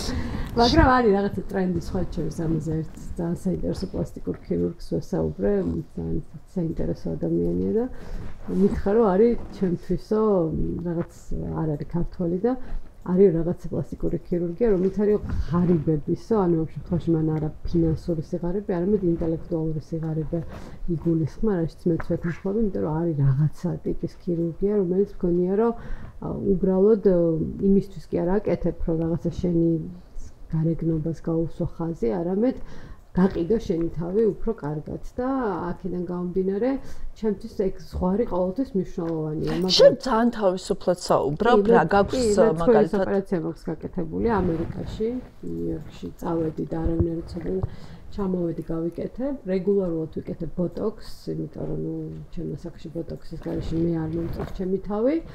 სატანზე არაფერი მაქვს გაკეთებული, იმიტომ რომ არ მომწონს ჩემ თავზე რაღაცა დიდი ზომის კუნთები და თუ რამე დამჭირდება, აუცილებლად გავიკეთებ სახის გადაჭიმოს, როდესაც ამის დრო მოვა, იმიტომ რომ არაფერი სამორცხინო ამაში. და მე მეც მასწავლე, მართლა გეუბნები, იმიტომ რომ შენ მანანას ფილტრს მოიშორებ, იმიტომ რომ მაგ ფილტრზე მეცინება ხოლმე ხალხს მართლა ვიღაცებს რომ ლანცღავენ რას გავხარ ჯამბაზო და რაღაცა. რა ვიცი, ხა ნახევარი საქოცეთი ზუსტად ესე გამოიყურება და რაღა მანანას დაეჭერა. ანუ ჩემთვის გარეგნობა და გარეგნობაში ცვლილება ძალიან დაკავშირებულია შინაგან სამყაროსთან. ამიტომ ჯობია იყოს ისეთი როგორიც არის, იმიტომ რომ იმას თავი არ შეიცვლება და ამოიყურებოდეს როგორც თავის თავი. მოკლედ აი საჩუქრები PSP-სგან გაუმარჯოს PSP-ს და საფთიაქო კოსმეტიკას, რომელიც მიყვარს გიჟდები ძალიან და PSP არის მართლაც ჩემთვის უძვირფასესი და უსაყვარლესი ბრენდი და კომპანია, მადლობა მათ. შორის ადამიანებიც, ვინც PSP-ში მუშაობს მარკეტინგიდან დაწყებული, საოპერაციო ბევრს ვიცნობ, არიან აი ძალიან იშვიათად სწორი პოზიციის და თამამი პოზიციის მატარებლები, იმიტომ რომ დღეს სწორი პოზიციის ქონა აღარ არის საკმარისი მთავარია. ნამდვილად. თამამიც ქონდეს, რომ ხმა ამოიღო. მადლობა PSP-ს. მადლობა ვიკა. კაცთან დეიტზე წახვიდოდი? ვარ ნამყოფი. ეხლა არა. რა არის შენთვის ყველაზე დიდი შიში? ყველაზე დიდი შიში იყო სიკვდილი და ეხლა აღარაფერი. რა გაღიზიანებს ყველაზე მეტად? ისევ კოცობას უნდა დაუბრუნდე, გაუნათლებლობა. ვინ გიყვარს ყველაზე მეტად? მაშო ლიზა. რა თვისებას აფასებ ადამიანში ყველაზე მეტად? არ ვიცი, ისევ ინტელექტს. რა არის შენი ყველაზე დიდი ნაკლი? ის რომ ნაკლი არ მაქვს. საშინლად არაპუნქტუალური ვარ. ძალიან არაპუნქტუალური ვარ და ბევრი დრო მჭირდება ენერგიის აღსადგენად. შემიძლია დავბრიდო ადამიანი არაპუნქტუალურობის გამო. ყველაზე არაპუნქტუალური ადამიანი ვარ და არა თეონა, ნუ არ გინდა, არ უნდა იყო არაპუნქტუალური. უკვე 40 წლის ხარ, 41-ის ხდები, რა დროს არაპუნქტუალურობაა? ერთდღიანი დიქტატურა რო გქონდეს, პირველ რიგში რა საუკრძალავდი ამ ქვეყანაში ადამიანებს? კაცობას რა უნდა აუკრძალა? ოღონდ ისე რომ განგრძობითი იყოს, ეხა ერთი დღე არა კაცობა არ მომწონს ეგრე. კაცის Facebook-ზე რო შეხვიდა, რას დაპოსტავდი? კაცი რო ვიყო? არა. თეონა ხარ და შემთხვევით ხალხში ჩაგივარ და აი ხო ხუმრობდით ხოლმე რომ პოსტავდით ერთმანეთის Facebook-ზე, შენ რას დაპოსტავდი? ალბათ დავპოსტავდი. არც ვიცი უკვე კაცები ისე დემორალიზებულები არიან, საწყლებს მიშველეთ helps დავპოსტავდი, მე ვერაფერს ვერ დავპოსტავ, მათ ისე წესი არიან. ChatGPT-ს ვკითხე, რამე კოდსური კითხვები თქო და თუ მთავრობის პრემიით მოგცემდნენ 10,000 ლარს და უნდა დაგეწერა მადლობა ბატონო ირაკლი დაწერდიო. ანუ რა ვიცი, წარმოუდგენელია. მე არა დავწერდი ესეთ რამეს, მე ვიცი რასაც ვიზამდი. კაცის Facebook-ზე? არა, ავიღებდი მაგ ფულს, მადლობა ბატონო ირაკლი, რომ უკანონოდ დაპატიმრებული ტყვეების თანხა, ანუ ერთი თვის თანხა თქვენ გადაიხადეთ და გადავრიცხავდი ფონდში, რომელიც უკანონო პატიმრებს. არა, ავიღებდი, კი, ავიღებდი და მაგას დავპოსტავდი, რომ მადლობა რომ დაეხმარეთ უკანონო ტყვეებს. კარგი. აი, მაინც ჩემო ვანელობამ მიშველა. ვანელი ხარ უფრო თუ თბილისელი რა არის შენ? თბილისელი ვარ, ვანში არ ვარ დაბადებული, არც გაზრდილი და ვიღაცა ერთი კოცი ქალი მყავს შემოჩენილი და მეუბნება რომ რატო ამბობ რომ არ ხარ მანში დაბადებული და გაზრდილი რომც ვიყო რა პრობლემაა მაგრამ არა გენეცვალი არ არის და თან გონია რომ კომპრომატი აქვს და როგორც მე მომწერა ნათია პოსტივის ნათია რა გვარია ვიცი ხო ბერაძე ნათია მომწერა რომ შენი მშობლები მეგრულად საუბრობენ ვიციო ხო საუბრობენ ეს უდიდესი კომპრომატი კიდე მომწერა რომ რუსული განათლება გაქვს და მინდოდა მთელი ჩემი ჯგუფი დამეთაგეთ აი უნდა მეთქვა ეხა ჩვენთან ძალიან ხო ნუ ეთყობა ჩემს საბავშვო ბაღს გულისხმობ და ნამდვილად რუსულ ბაღში ვსწავლობდი აბა ეს რუსული აქცენტი საიდან მაგონია კარგი ყვავილები გიყვარს კი გიждები ძალიან რომანტიკული ხარ ძალიან იგონებ არის რაღაც მეორე ცხოვრება ჩემი რომელიც სულ სხვანაირად გამოიყურება რაღაც თეონა არსებობს რომელსაც მე არ ვიცი ხო რატო გონია რომ Facebook-ზე თუ Instagram-ზე თუ არ პოსტავ რაღაც თაიგულებს არ მინდა მიყვარდეს ყვავილები კაი ვინან ყველაზე მეტად ვინ გაცინებს და ან რა გაცინებს ყველაზე მეტად ვინც მაცინებს იმას ისე ვერ დავასახელებ მაგრამ ძალიან კარგი იუმორის გრძნობა აქვს და მიხარია მაინც მაინც არა მიხარია რომ ნახულობ ხოლმე თქო არა ხო ბო ნახულობ ხოლმე მიხარია რომ გვეცინება ისე ძველ ისტორიებს აუ სახაზავე არ გაქვთ სახაზავე არ გაქვთ წერა მაინტერესებს სიარული გიჭერს ხოლმე თუ ნაკლებად მაგალითად 10 კილომეტრი 12 კილომეტრი არის მარტო არა მარტოც მივლია მარტოც გიბლია მარტო რაც არ ვარ ხოლმე მაშინ უფრო წუხდება ყველა ჩემი გუსლებით რომ არ დაიღალე მაგაზინერ არ ვიღლები თქვენზე სწრაფად დავდიო ვეუბნები არა მე გულისხმობ რომ ხადულკებს არ გული არა ხადულკებით რატო უნდა მევლო მაგრამ მაგასაც ვიზამ გუსლებით და ხადულკებს რასაც ეძებიან არ ვიცი ეს რუსული არა მოდი ჩქარა 15 სანტიმეტრია ოპერატორმა მომიტანა სანტიმეტრი მომეფეხი ჩქარა ანუ ეს არის მეზონ ალაიას გუსლები დააფასე ჩემი საყვარელი დიზაინერია 14 სანტიმეტრი ანუ ჩემ ყოველდღიურობა არის და თქვენ კიდე კოცებით გინდათ რომ შემაშინოთ 14 სანტიმეტრიანი გუსლით შეგიძლია აქციაზეც წახვიდე და შეხვედრაზე ვერ დავდივარ იმიტომ რომ ძალიან სწრაფად ვერ დავდივარ და მეორე მაქვს პრაქტიკული ცოტა უფრო დაბალია 12 სანტიმეტრი და იმით მივლია მინდა რომ სულ აი ესე მაღალ გუსლებზე გნახო ხოლმე ბოთლით ხელში წყლის გარეშე ვიცი რომ არ შეგიძლია არსებობა და ისე მშურს იმიტომ რომ იცი რომ ჩემი პრობლემა არის რომ წყალს არ ვსვამ და ყოველთვის როცა შენ ხედავ სხვათა შორის მართლა ძალიან დიდი გავლენა აქვს ამას რაღაცა ისე კარგად წრუპავ ამ წყალს რომ პირველ რიგში მინდება რომ ერთხელ წყალი დავლიო მაგალითად ლიტრი წყალი თუ რაიმე ბიუთი ამას ვიზამ მაგრამ აი იმას არ გინდა ეს ისედაც მე წინ მაინტერესებს რა ხდება წინ არის პლატფორმაზე, ამიტომ არის მარტივი სოციალური. წინ არის ანუ წინ რაც აქვს, მე იმას უკანაც. წინ 10 სანტიმეტრია. არა, 10 არ არის, 4. არა, ბოდიში, მოიცა მომეცმაცე. აი ეს დამსახურება უნდა პლატფორმებზე ყოფნა. სამნახევარი არის წინ უკან 14. კი ბატონო, ეს არის იმ კაცის, ესე ვთქვათ, ცნობილი მოდელი, რომელიც რამდენიმე ცნობილ ადამიანს. შენთვის მნიშვნელობა აქვს ბრენდებს, აუცილებლად უნდა გეცვას ბრენდები.